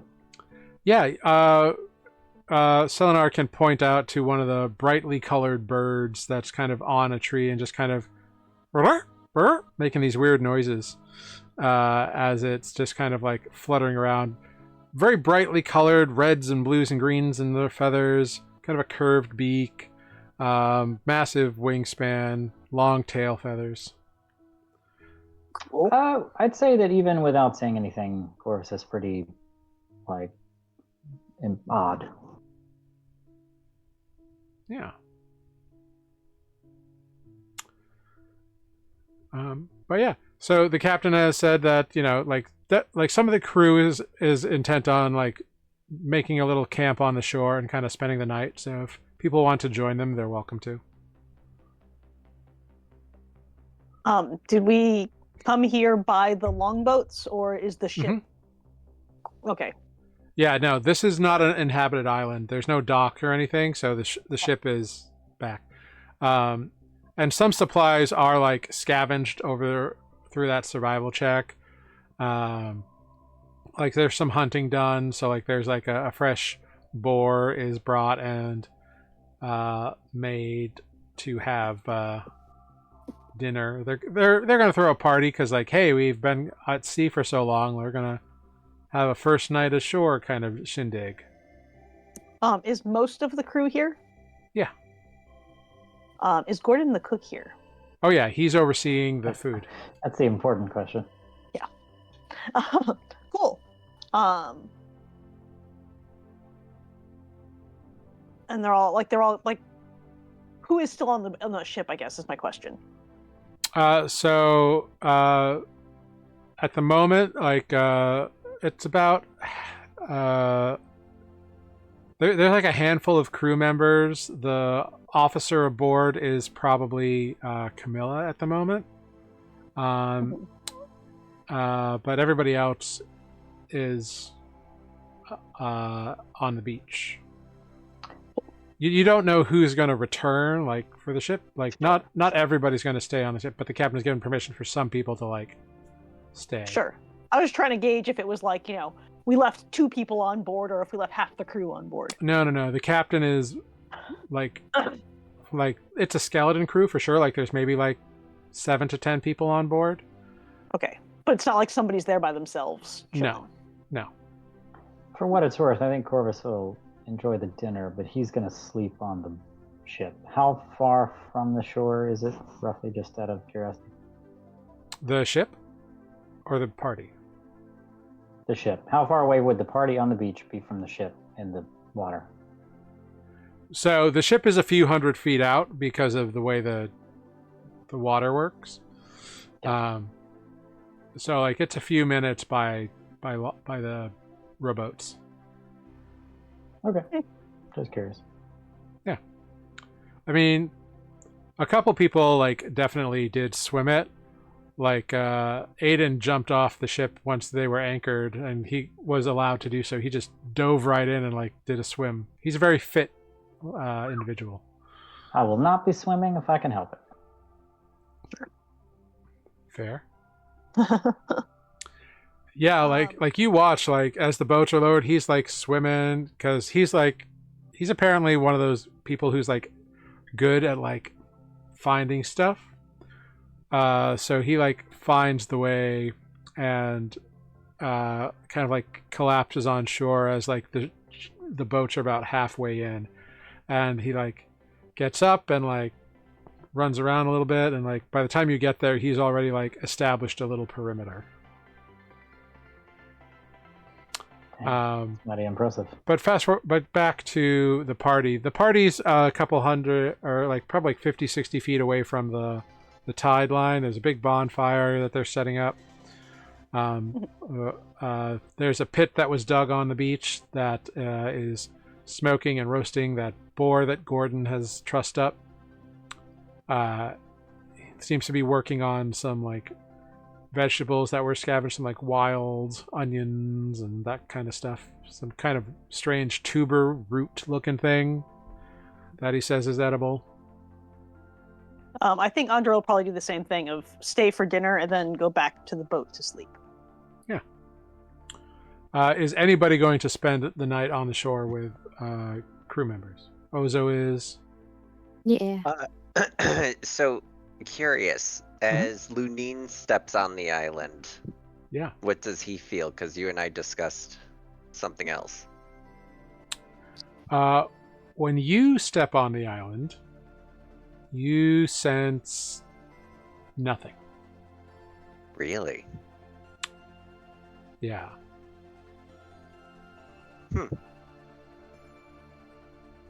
Even as I go towards the tree line? You go towards the tree line, and nothing. And that's not a normal feeling I feel around this You- kind of environment.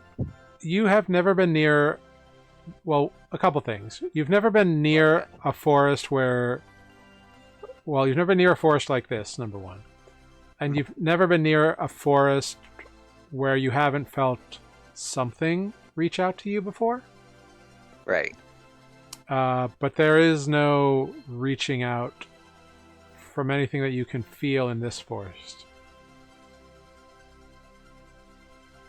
What you don't know is if that's because the entity or the connection or the vibe or whatever you feel connected to has a lack of influence here, or because there's nothing to vibe with or report about or anything.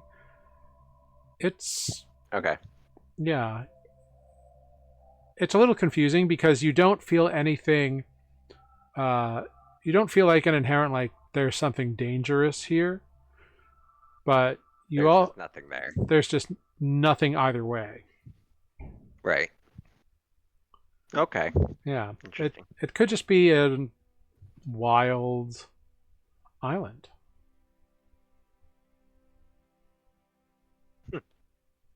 Okie doke. Yeah. So Ozo's going to spend the night on the shore with the crew. I'll stay on the shore. Okay. Lunine And will. explore the beach because Lunine's never been on a beach. Yeah, it's fascinating. It's beautiful. Renata? Yeah, change of scenery. I'm on the beach. Okay. Selenar, are you going to spend an evening on this strange island? Stay for the feast, yeah, but then eventually head back to the ship for some quiet. Interesting. Okay. Cool. The party is had. Very tasty foods. Afterwards, you see Gordon and Lagerfeld kind of go off apart from everybody else. And other people kind of go off to like various rock formations and whatever. Or like get bedrolls or pitch tents and kind of make themselves a little things. A bunch of people get back on boats and head back towards the ship. Those returning head back onto the ship. And those staying are welcome to put down a bedroll by the bonfire, pitch a tent, whatever you got. But yeah. Plop. The night passes without incident. This is a safe island. Wait, can I gamble with the crew? Is there any way of doing We that? did that last session, actually. Yeah. Yeah, there's nobody gambling this night. See, it seems people were mostly drinking and having a good time and are just, like, tired now. So they're I didn't know if enjoying. anybody was like, I mean, even just playing. I mean, people are, like, playing games, but it's more like riddle games than, like, gambling. Hmm. But if you express interest, the tiefling on board Gamble definitely will. Ambles. Well, he will definitely allow you to join in his festivities. He says he'll arrange for a night for you to come join their little circle of friends. All right. Yeah. Back on the boat. Uh-huh. So there's a crew that's currently working. Yeah. Did everyone either eat on the beach or bring back food to the crew working? Oh yeah, they did like a rotation. Like people who were on at the start, like some of them swapped off. Like Camilla is like on the shore now, and Starlight is aboard ship. Cool. As the boat kind of like settles in for the night, Andra would like to try to sneak into the galley. Okay. Make a stealth check. Let's see how this goes. Hey, feeling sneaky? Yeah, you sneak right in. Is it inhabited? Is there anyone there? Nope. Are the fires out? Yeah, it's dark in here. It's dark. The fires are cold. Nothing is happening. Yeah. I'm looking for well, like there's no like fireplace or anything here. It's the galley of a ship. There's like right. They must have like there's fire. There's an iron stove, but that's about it. Sure. Is it lit? No, because Gordon is on the ship. Is out. Great. I'm looking for some kind of large cooking vessel. A large pot. Make an investigation check. And I sort of assume that there are probably several of those about. Yeah, so you look and you find like where the pots are stored and whatever. It seems like most of the big ones have were taken aboard or were taken to the shore for the party. Sure, but I can find a vessel. Yeah, you find some smaller pots are here. Cool. I would like to take the largest vessel I can find, and I assume that's like a soup pot or something, not a cauldron, but like a Yeah, you find a little saucepan. Sure. And I want to look in the cabinet for the rat. Okay, yeah, you open it up and the rat's there in the cage. Does the rat freak out? Just as much as it would normally freak out when someone like opens a cage. Like it doesn't like go crazy, but it's like aware. Yeah. I'm wondering if it makes a lot of noise. I'm trying to be very quiet. It makes like a few squeaks or whatever, but like rats don't like make a lot of noise generally, so. Cool. I am going to pull out my dagger. Yeah. And cut the rat's throat. Damn. Okay. Make an attack roll. Are you doing this through the cage? No, I would have like reached in and grabbed him. Okay, well, first then make an unarmed attack to attempt to grab the rat. It's going to attempt to avoid this.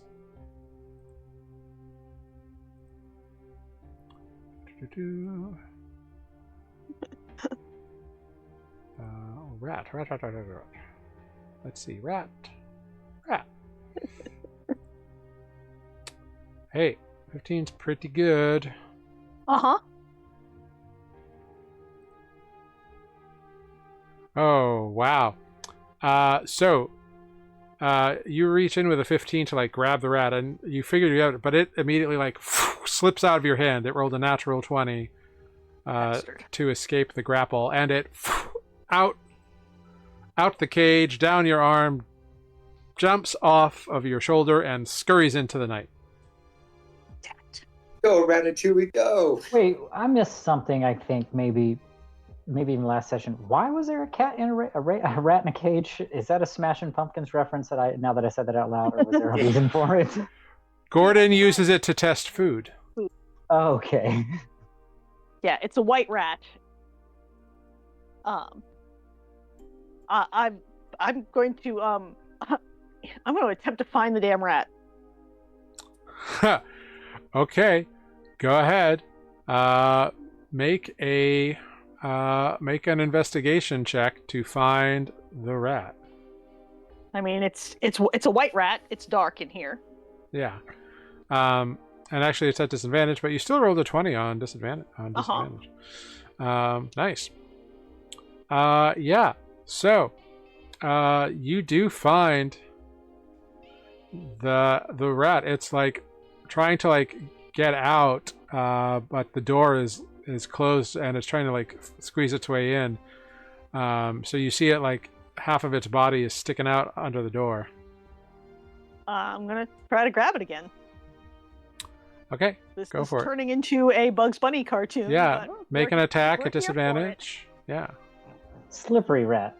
Slippery rat. On an 11, you manage to get the rat. It only rolled a 10 this time. Cool. So you've got the rat. I've got the rat. I'm going to kill the rat. Like over some kind of container so that I don't make a gigantic mess. Okay. Like like I'm not just like spattering rat blood all over the galley. I'm making Okay, an cool. attempt to Yeah. contain it. So you've successfully caught it. It's going to try to wriggle free before you can, Yeah. as you like stand up and like carry it over. So go ahead, make either an athletics or acrobatics check. Actually, it'd be athletics for you because you're trying Really? to. Yeah, because you're trying to hold on to it. That's unfortunate. Yeah. Because I am. Yeah, it wriggles out of your hand yet again. Yep. It's a big rat and you got small hands, so. Yep. So Yep. it's like It's a fattened rat, right? Yep. yeah. Uh, So it like scampers away. I'm going to keep trying. I have nothing better to do on this evening than catch this goddamn rat. So Okay, so go ahead. Make another stealth check for me. sure. I was about to say at this point. Okay. Be 18. hiding. Yeah, like you're still surprisingly quiet despite all this fucking nonsense going up. Real. Yeah. So okay, I'm just imagining this as a Make- Pixar show. make an investigation check at disadvantage. Not doing so good. The rat is gone. You have no idea where it went. I Damn it. Were we all rooting for the rat? Raise our hand. think so.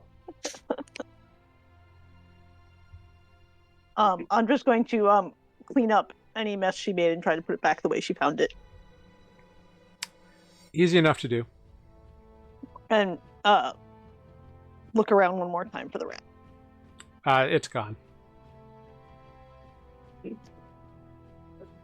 It has long since left this area. Or it's in this area and it's hiding really well. You're not sure. Right. All right, and Andra will, I guess, give up and go to bed.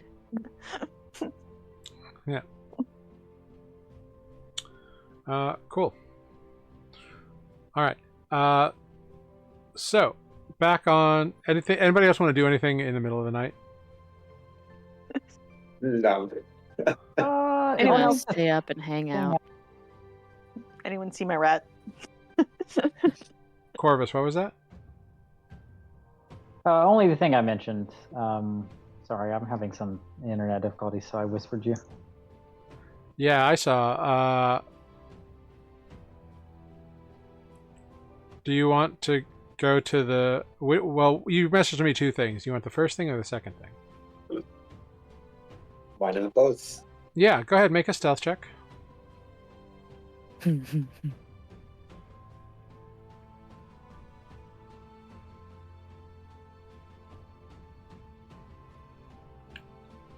Okay. And go ahead, make an investigation check with advantage.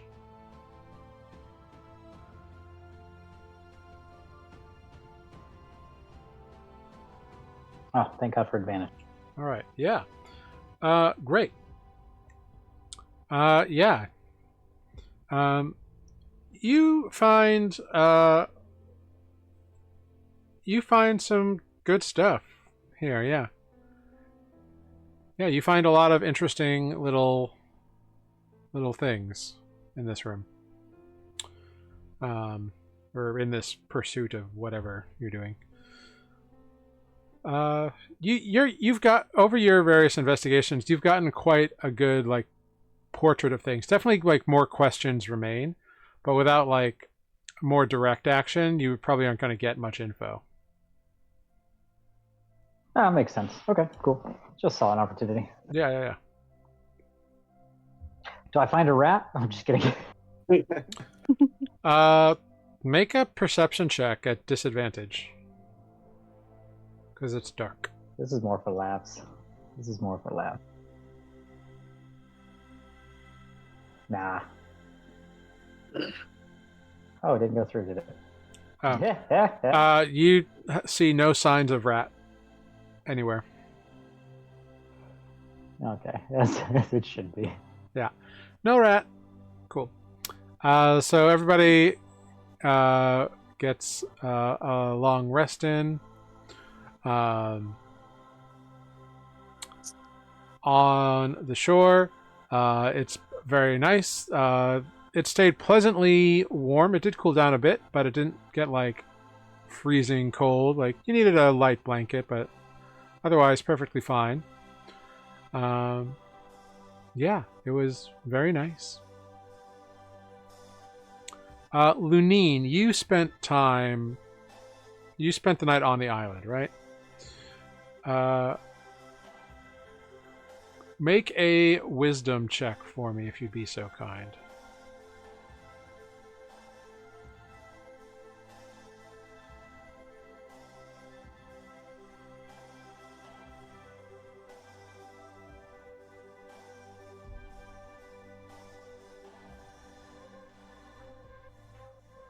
Okay. 12. Okay, cool. Yeah. Great. Yeah, it was a nice sleep. No worries.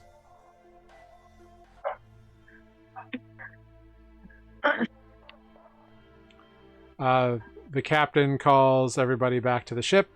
All the gear that didn't get up the night before is loaded up. The crew members all board the ship, and with the new reloaded supplies, fresh water, all that stuff, some new food stuffs, some remaining meat from the boar, probably have another animal of some kind as well for some fresh meat, and whatever fruits, veggies they could find and scavenge off the island real quick. And the ship sets sail once again.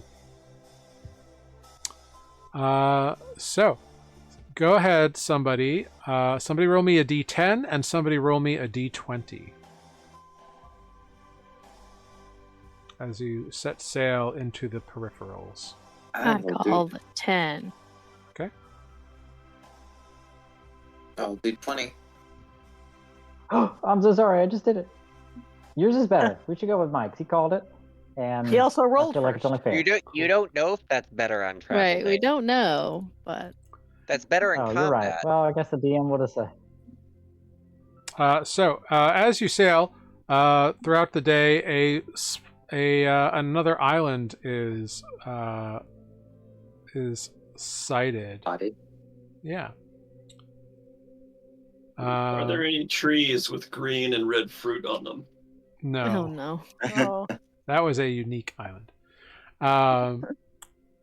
You see a small, or not small, but like a medium-sized island. It's in the distance. But what is made out as Ferry calls it down? Captain, ruins on that island! As he's looking out across the waves there from his point of view. So Captain Turi like looks around and says, "Let's sail it. Let's skim by, see if we get a good look at them." I want to go to there.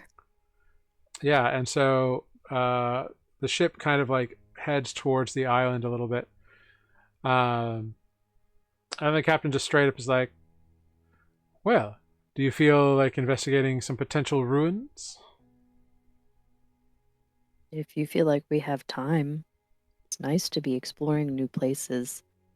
I mean, arguably, It's your timeline. my home is ruins too. I would love to take a look. seems like an opportunity. It'd be silly to pass it by. Fair enough. Nick, Very who's well. on the schedule here?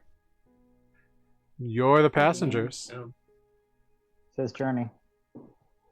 He's calling Try the and look at shots. Lunine. Well, Mr. Lunine, what say you? You seem to be the deciding voice in this. I said that sounds fun. Very Oh, well. good. And the captain calls up to the ruins it rigging. is. Make way for the aisle. We're gonna take a look at those ruins. And there's like a cheer of like woohoo, and the ship sets sail. I called dibs on any swords, though. The ship makes anchor, and a crew is dispatched to, assuming you all go. The ruins are like on a bluff, like so, like you have to like go through the forest a little bit and get like up on like a little area to kind of go check them out.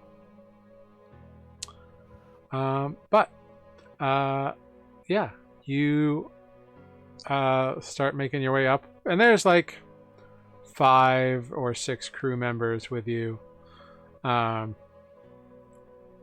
It's like Crisp and Zari and a couple other people. And so you're making your way through the forest. Go ahead, give me a survival check if somebody wants to lead the way. Not it. I mean, I will, but that's not what I'm good at. I'll do it. I have a +6. Great. If Ozo's going to I'm help not you, good you at- can have advantage. Great. Probably Cool. don't need it. Cool. And I helped. Yeah. With a 22, And just for fun. yeah, you might Oh, crit. look, 24. Hey, even better. Um, Yeah, you make your way through the forest very easily. You find what looks to be like a little path, actually, and kind of and it leads like right up from the beach to the bluff with the ruins up there. And it seems to be like maybe like game kind of use this sort of thing. And there's a crazy little like bend to the path that just kind of like goes around like what appear to be large stones, and the stones you realize are like parts of the ruins as you get closer, and eventually you make your way up there and you find a set of ruins that seem like half sunk into this this bluff, like it's like eaten its way up either through age or whatever, or it's risen up over the ruins. I don't know, but it's a couple of smaller kind of buildings. Everybody go ahead, give me a perception check.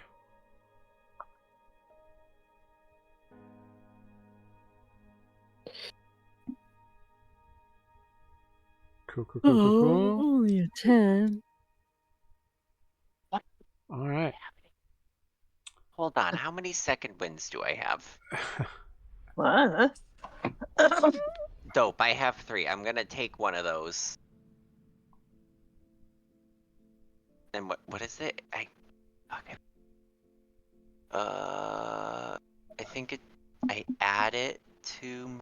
Yeah, you add it to your thing now. Does it include my con or no? Is it just the D10? It's just the die roll. Okay.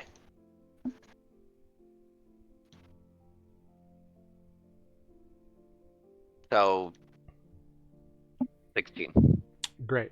So Lunine and Corvus, as you're kind of like looking around real quick, what you find here,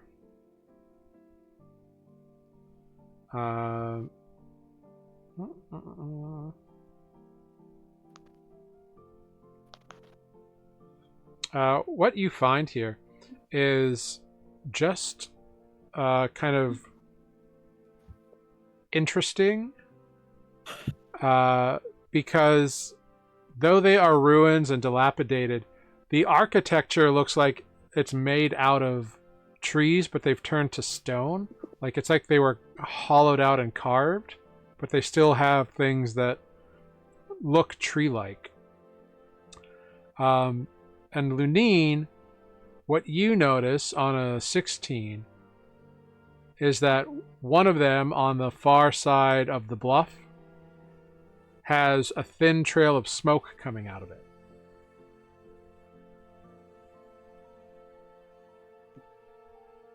You all see that over there?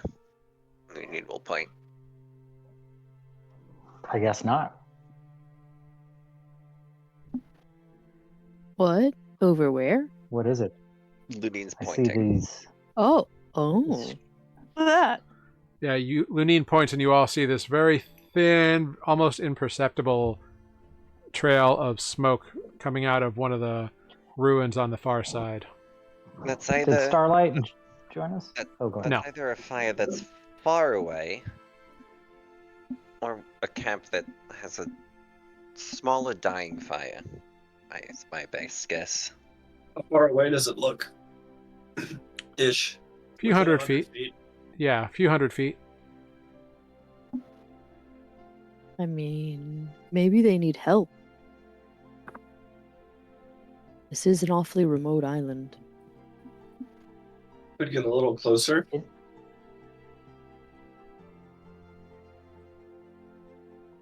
Yeah. Anyone from I'll get the sneaky. ship join us? Yeah, there's like 5 crew members here. Any of them that might have navigational knowledge? I don't think I spoke. No, they're just regular crew. Oh, okay. So this isn't like I wouldn't. I was just going to ask if this is an island they know about, but probably not. They all Let's shrug. go check it out. I'll go sneaky like. I'm learning to Yeah. be sneaky. Sort of. So, is this in the tree line? Is it along the beach? No, it's up on a raised bluff. So like it's almost like a cliff that's kind of like extended up a couple hundred feet or so, and just kind of like looking out over things. So like the trees are like 60 feet back from where the ruins begin. Just to Okay. reiterate what you told Lunine and Corvus, so it looks like the ruins are tree-like. Is it almost like Like trees that have petrified wood. Yeah. Mhm. Yeah. Well, I would prefer to find out if there's anybody else on this island with us, to be honest. Let's look. Shall some of us approach quietly? Yes. You tell us if you want us to go ahead of you. I'm sure we could,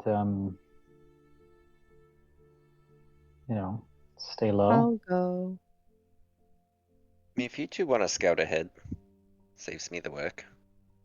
Great. Why don't Ozo and I stay within, let's say 30 feet of each other, and Ozo can go first. Yep. Okay. 30 feet. I'll give Corvus a seed. Okay. Thank you. If we need to spy on anything, just place it there. Understood. The idea being, sorry, this is me asking out of character just to make sure I understand. I'm sure Corvus has got it by now. We can drop the seed somewhere, and you can essentially cast Scrying on the seed. Yeah, for Got it. 1 minute. Copy. Yeah, it's either telepathic communication, I send you a message once, and that's it, or I can spy on a location for 1 minute. Gotcha. Okay, cool. Yeah, that's good to know. Forgot about that. We can always scout ahead too one day. Okay, I guess marching order then is Ozo, Corvus, Cool. and whatever the party. So Ozo is stealthing ahead. Are you stealthing as well, or what? Baby, I walk stealthing. Is that a yes or a no? That doesn't answer my That's a question. yes. Come on. Okay, great. You two make stealth checks. You're the Is the vanguard. Pope Catholic? I was just kidding. I did one. Oof, I really hope that 3 was not the high end. It was. Damn it. Cool. All right, so you both stealth ahead. Ozo, you're in front. You're kind of like da-da-da-da. Corvus, you're kind of casually following behind. There's not like a lot, they're 30 feet in front of you. Ozo, you get right up to this structure, and you hear something coming from within. There's like some like noise of like metal on wood, and like sounds like some sort of like vocal sort of noise.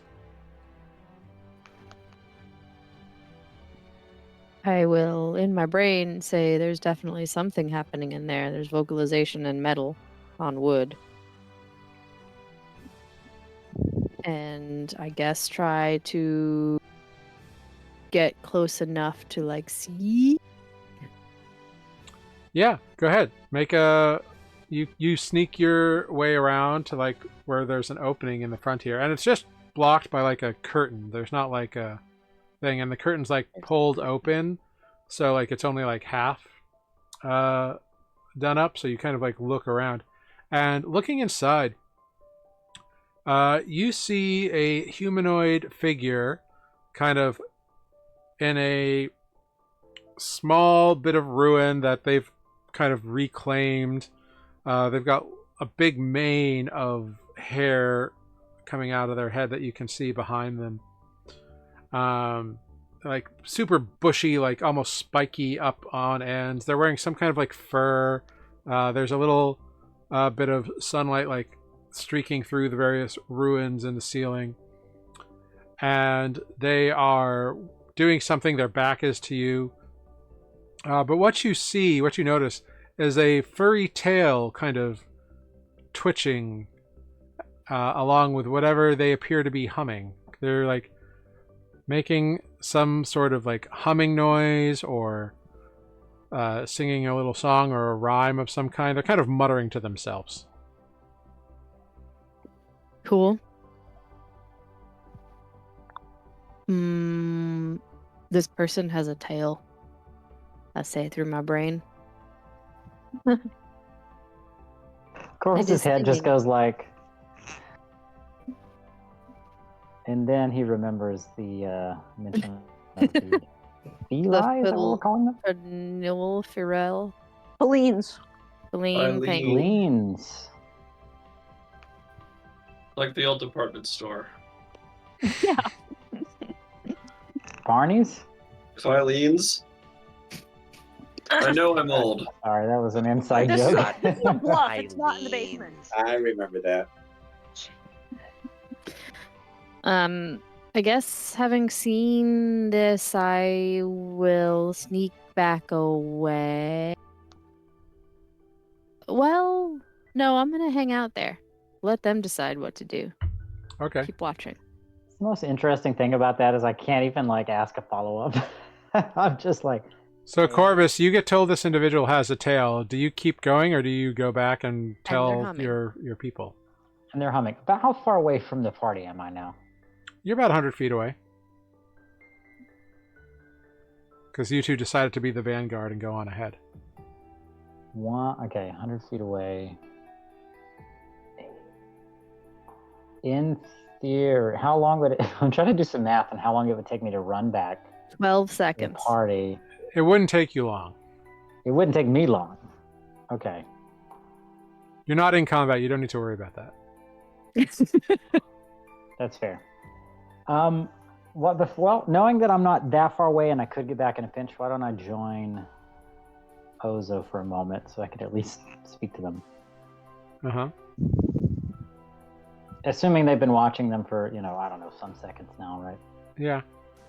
You've seen them, like, reach for something else on, like, a table that you can't see, and then, like, go back to what they're doing.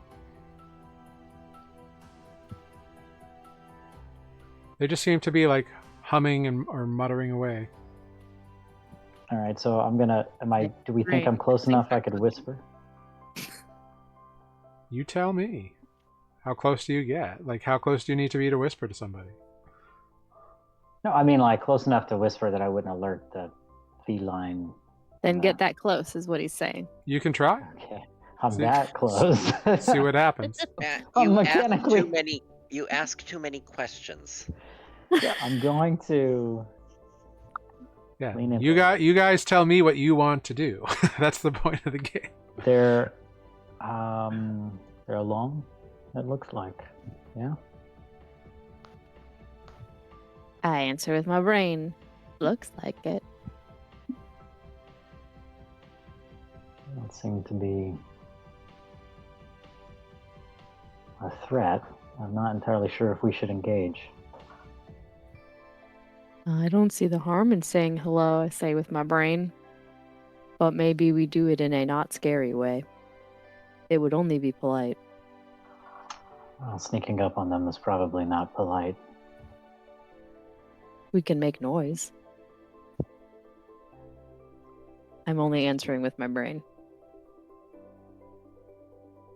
I wouldn't try it with that method.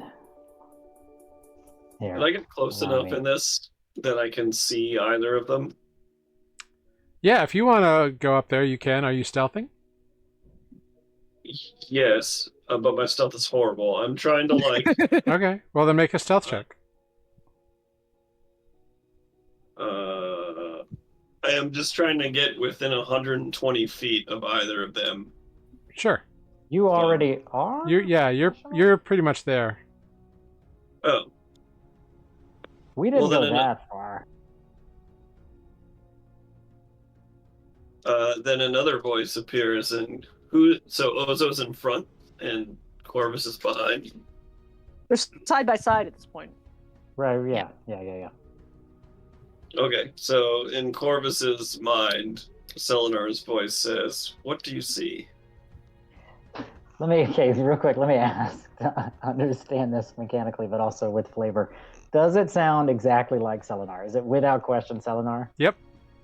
Okay. I'm going to look at Ozo for a second and be like,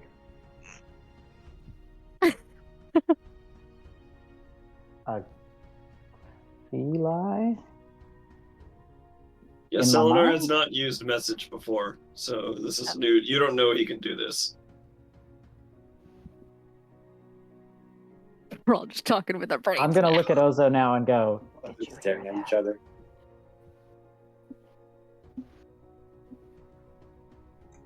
That interesting, Did you eh? hear that? No. How many times? You cast it a second time? Yeah. It is humming and dancing. Wait, can they respond with message? I don't think they can. Yes, they can. Yeah, Oh, is it message? you could always They made reply to message message. Oh, They right, but it has a can't. shorter range Yeah. than sending. Yes, that's what it is, I think. You always could. Sending, you could like send it to anyone you had ever seen. Message, I think, I is thought like it was 120 okay. feet, right? Okay. Or am I wrong? So it's No, they're 120 there. feet. Well, And let me you have let me to- double check. I don't know the range on the I mean, if I reply. can't respond, then I'm just gonna be Hold like, on. Well, It just says 120 feet. It's 120 feet. The target And hears they the can reply. message and can reply in a whisper that only you can hear. Okay. "Oh, okay. Well, I And have if done it's that so someone far." you know, you don't have to be able to see them. As long as they're within range and you know they're there. Where you could Like- reply without. Cool. but it only could go through 1 foot of material. So, Right. like a wall is good, but a dense forest probably not. Yeah. Right. Regardless, Because- you hear the voice in your head. And I have responded in What, kind. sorry, what did you reply? Get out of my head, you spooky elf. I'm just kidding. No. The first response was that I saw a Feli. What are we calling them? Sorry. Feline. Feline. Feline. I saw a kitty cat. And the second message was it is humming and dancing. It doesn't seem like a threat. I'm going to turn to Ozo and say, what is our objective? If we're going to engage with this, what are we asking it? Just to say hello? Saying hello. What island is this? I don't know. It looks friendly.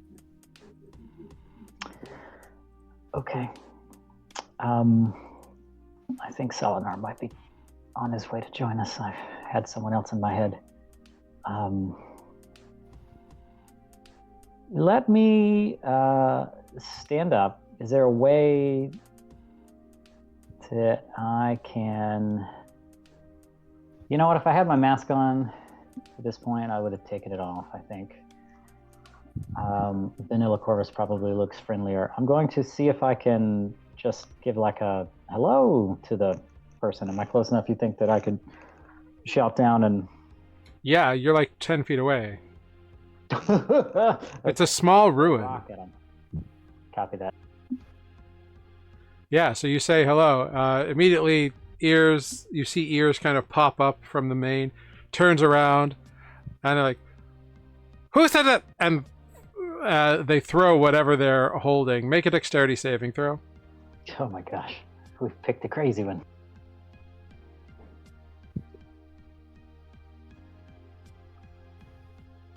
He just snuck up and startled them. Yeah. I really hope that one wasn't first. So you dodge out of the way of this like little carving tool that was just chucked through the doorway at you. Whoa, whoa, whoa, whoa, whoa, whoa. Hang on. And they come rushing out, and you see there this gray and white and kind of black speckled fur, like really just a loincloth and like a midriff kind of shirt on, that's like all ragged and stuff at the edges, and like little like hot pant kind of over the under the loincloth. Comes rushing out. Ah, who are you? Who are you? Why are you here? Go away! I don't want you here. This is my home. Get out of my home. Nope. Okay. Sorry. We're just passing through and saw you and wanted to make our presence known so as not to seem like a threat. We're not interested in harming anyone. Make a persuasion check. This is why I spoke.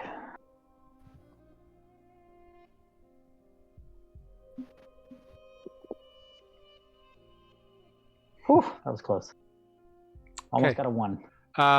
Their ears kind of pick up and they go, "Ah, come for carvings you have then, yes?"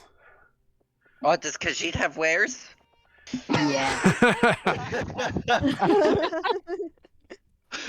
What is that on your... Is that some moon sugar? Got it carved on the island. Has many lovely carvings, yes? I don't know. What kind of carvings are we talking about? Yeah. Got it carved has many things. Has wooden birds. Oh, I see. Lot of birds on this island. Some pigs. You have trade? Hmm? Sure. What are you looking to trade for a carved bird? Got it carved? I'll take... Got it carved, we'll take... 1 cow! Ah. I'm afraid I just traded my last cow onto the other island. I'm so sorry. Half cow! Yeah, there's no cow left. There might be part of some boar left, though, maybe. 3 boar. No, too many boar. How big is this carved bird?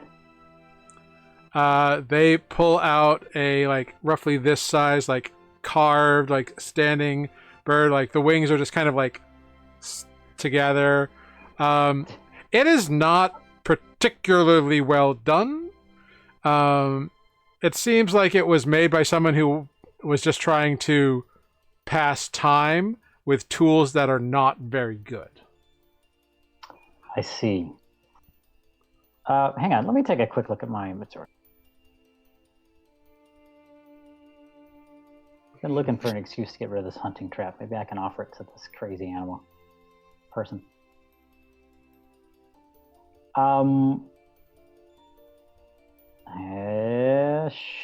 Sure. And there were animals on the last island, and if you're looking to trap them, perhaps... Oh, of course there are animals. You think Got It Carved on the island is here alone? I don't know. Are you here alone? Only person. That's how I like it. So why are you here? Well, we were passing by, and And you saw Got It Carved on the Island shop, hmm? Wanted to take a look at the wares? Wanted to be customer?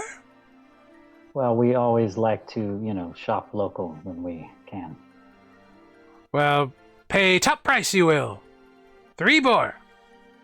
Well, I don't have 3 boar. Could I offer you maybe this? And I'll give him my I'll display my little trap, the little hunter's trap or whatever. Their eyes go wide, and like, done! Grabs the trap from you. What? Wait. You sweeten the deal.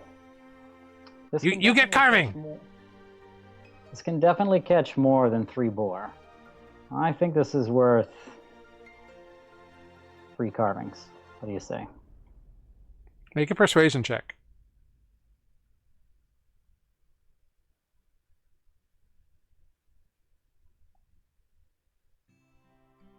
Oof, that could go bad. Oh, it's so interesting. Anyway. So with a 12, they kind of look at you and they're like, 1 trap, 1 carving. 2 carvings, final offer. Mm. 1 trap, 1 carving, 1 special log. Show me the special log. Reaches behind their back and like grabs a log off of a pile. Is it just a mundane log? It's just a blank log. I'm sorry. I've already got too many logs, I'm afraid, Carbs. Anything else down here you're trying to get rid of? Is there something in this interesting abode? Got It Carved on the Island makes carvings. I understand. Well, we almost had a deal. I guess we'll leave you to it. Wait, and both hands like grab you and like the claws kind of come out. Not enough to like dig into you, but enough to like hold you in place. 1 trap, 2 carvings. That was the deal. Done. Reaches All out. right, let's see the carvings. Reaches behind them and you hear some like cluttering and then pulls back another carving. It's of like a sea turtle kind of looking thing. Beautiful. Trap! All right. Deal's a deal. Do you mind if we peruse this island for a little bit if we don't disturb you? Or do you prefer your solitude? You leave Got It Carved on the Island alone? Leave you alone. Trap. Trap is yours. Do you know how to use this thing? Takes the trap, puts it on a table, where there's like a shelf really. Puts these 2 carvings, like thrusts them at you. Go, be quick! Get off of Got It Carved on Island's home. All right. We'll be leaving soon. Don't worry. We'll leave you. Be quick! And Corvus will kind of look at Ozo and like a shrug, and I'll start walking back kind of casually in the direction I came. Yeah, they are immediately like playing with the trap, and you hear it go. I don't know if I've done something really horrible or if I've taught a man to fish, and he's going to be a boar trader by the time we come back. Who's to say? But you return to the group. Or if he's going to lose a finger in the next few minutes. I have a feeling he's probably going to hurt himself more than anything else, but it's all right. I'll let the party know what we found. That I traded them for these carvings. I had this old hunting trap I didn't need anymore, and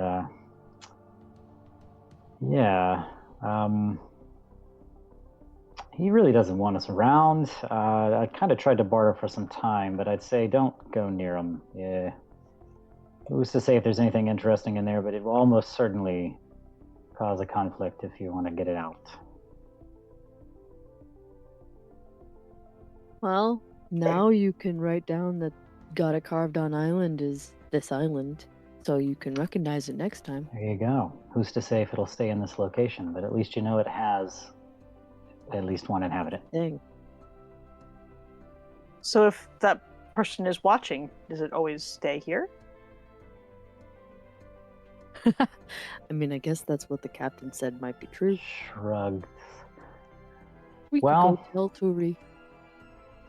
Here, Ozo. Do you want the bird or the turtle?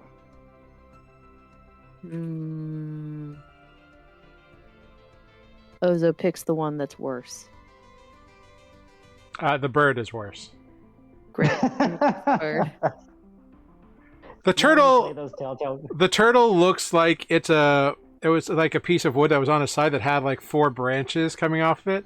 That really they just sort of like domed over the top and like carved lines onto the top and like sort of shaped the branches like fins. So it's very like found art that was repurposed. Whereas the bird is like just like a hunk of wood that had like one little thing that they turned into the beak and then like just carved the lines of like feathers and wings into the rest of the thing. Much less shaped. It seems like it's probably the thing they were working on at the time when you came by. Wow. Great. I feel like we got a bad All deal. right. Other possessions. It's going in here. Pride of place. Yeah, I have to look. I'm gonna remove the hunting trap from my inventory now. I'm curious. I think it's like worth 25 gold. I think I got a really bad deal. Whatever. It's worth the adventure. Hey, you got a Yeah, one of a yeah, kind. yeah. You got a one of a kind art piece from a hermit on an island in the middle I'm of a the local Peripherals. craftsman. Yeah, That's how I'm gonna Yeah. spin it. yeah. Who's to know if there's anything valuable in those ruins? But unless we want to kill this cat guy, I think we should probably go. Great. I mean, if you want to investigate one of the other ruins, like there's a few other like buildings that are like half sunk or whatever, but it's also possible Yeah, that this you're right. individual like cleared out the ruins long ago. Yeah, you're right. It doesn't hurt to check. We did go to specifically the only one that had smoke or some kind of, looked habitable. Yeah. Habited. So yeah, let's check out one more just for, make it worth our while. Sure, go for it. Is this a party? We're all together, right? This is a full party. Yeah, one person can do it at an advantage. I'm not the survival guy anymore. I have You perception. want a survival check or You're investigating the ruin, so it's investigation. I don't I'm have good really not that investigation. either. I can investigate. That's the thing I'm good Andra, at. you're up. Investigate that shit. Rats. Except that I roll like shit. nice? Cool. Yeah, these buildings look like stone trees or like stone tree houses or something like that are like broken and sunk and like it's weird, but there's nothing like interesting about them. They've got like carvings on them, but who knows what they mean. I don't mean to be selfish. Could another one of us roll? Yeah, but there was a pretty shitty roll. You want more? You all dove in on it, so Yep. it is the If thing that it was is. without provocation. Oh, okay, I got you. We can. It's what could have been. Yeah. Yep. Yep. Oh well. Another ruin? Should we move on or move on? I think we should move on. Okay. We investigated the ruin on the bluff. We And- made a friend. You made a friend. We can Right. tell the crew to name this island. It's got a distinctive thing now. We helped.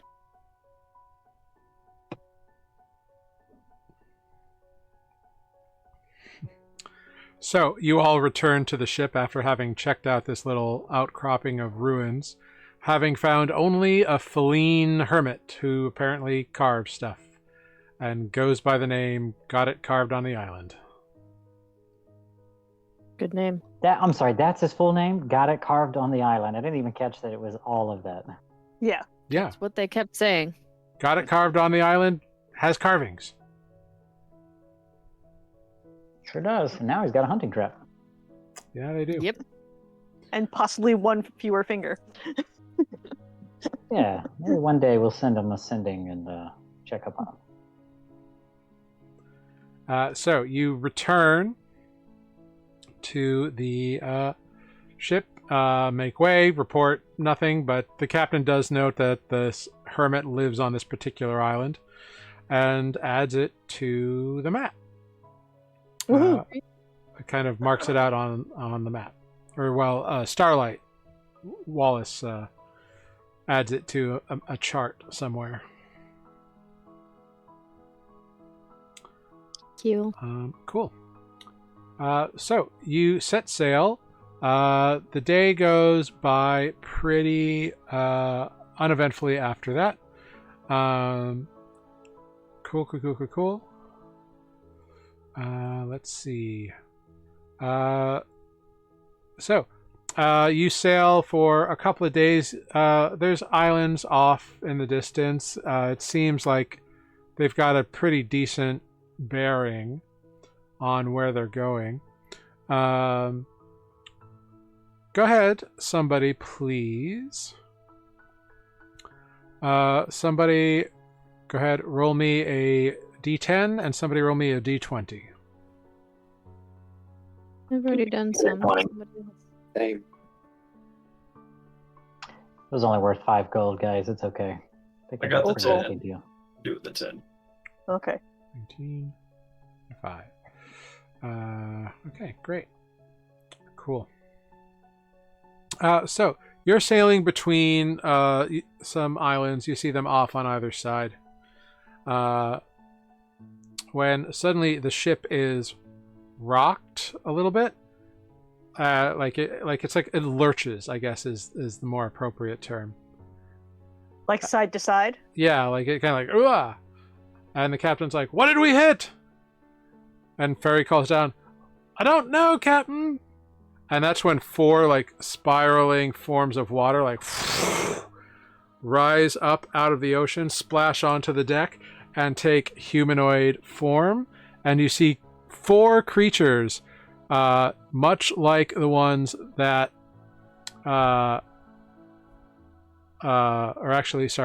you see these spiraling tubes, and they splash down. And you see, sorry, not 4, 2. 2 of these creatures emerge as the spiraling like water jets fuse together. These large humanoid-esque type of shapes, flowing water, appear on the ship of the deck, and they wordlessly like gurgle and begin to swap over the deck. I need everybody to click your tokens and roll initiative. Actually, before you do, nope, yep, go ahead. Too late. I've been rolling shit in initiative lately. Yeah. So as you see these things, they are hostile, they are angry, and they are about to cut up some ship folk here. And as we begin, that's where we're going to end tonight's session of Nuuli Forged. So we will pick up here next week on the 28th of January at the beginning of this combat against some water elementals who are very angry. What do we do? Who's to say? Pick Selenar, talk to them. We burn them. Yep. Whoopsie. Wonderful. Well, I hope you all had fun with our little... you've made it to the Peripherals, so you're in the archipelago now. You just gotta get where you're going. And it's quite the dangerous little traversal here. You had a tasty barbecue. You had a meeting with Got It Carved on the island. And now you've got some water elementals to deal with. So we'll pick it up next week. Let's go around, say our goodbyes, and I'll figure out who we're going to raid. Let's start with Selenar. Oh, hello. I'm Jeff. I have played Selenar. I'll be here next week to boil some water elementals, probably. It'll be a good time. See you Wonderful. then. Thank you. Renata. Hey, I'm Renata. Mike, thanks for watching. Catch you next week.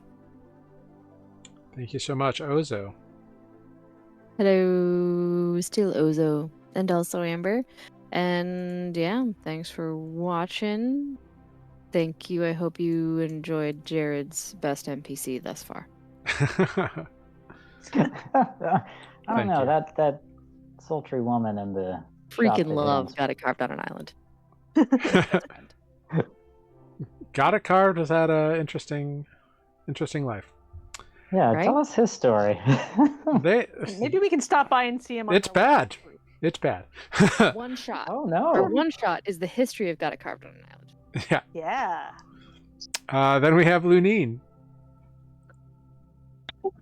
Thanks for watching, guys. We'll see you next time, and I will remember to charge my head. Oh, okay. Oh. Womp womp. Fun. Then we've got what's his nuts? Corvus. What's his nuts? I'm sorry. What? My mind went blank for a minute. Give me a break. My computer is on the fritz And tonight. that's where it I went. assume you can still hear me. Yes. Hi, I've been What's His Nuts, and I've been playing Corvus. And I'll do the same thing next week. You watch. And Andra. I've been playing Andra. My name is Sarah. I'm having a little trouble breathing at the moment. But I think I'm going to be okay. Hope so. And I kind of miss being a water elemental. But that's neither here nor there. We are Nuuli Forged, and we have a YouTube channel where you can watch our past episodes, of which there's actually quite a few at this point. It feels like this is a new campaign, but it's really not anymore. And follow us on like various social media types, and look at Amber's doggy. Ooh. Excellent. Wonderful. Thank you so much. I've been Jared, your humble dungeon master here on Nuuli Forged. Thank you so much, Tacos and Mashu. Thank you so much, I've Got It, for all the moderating and helping, being best mod around. We're going to raid Quest Keep this evening. They are doing some D&D over there. So hop in this raid, let them know that they have been newly raided. And as far as the socials goes, check us out on Blue Sky, where I'm kind of like, we're abandoning Twitter and probably taking a prolonged sabbatical on Meta family of things, because fuck those fuckers. It's a new time, it's a new world, and it's horrible out there. So, yeah. We're going to be hanging out on Blue Sky, so come check us out there. Be kind to one another, be safe, do as much good as you can, and remember that an executive order doesn't declare your identity. So, Or, in fact, change the constitution of our country. or that. You know, they're actually much lower on the scale than some people like to think they are. But anyway, try to do something good out there and be happy, be healthy, be better than other people. Thank you. You're here, so you're... These days. Yeah. So hop in the raid, and we'll see you next time. Goodbye, everyone. Bye.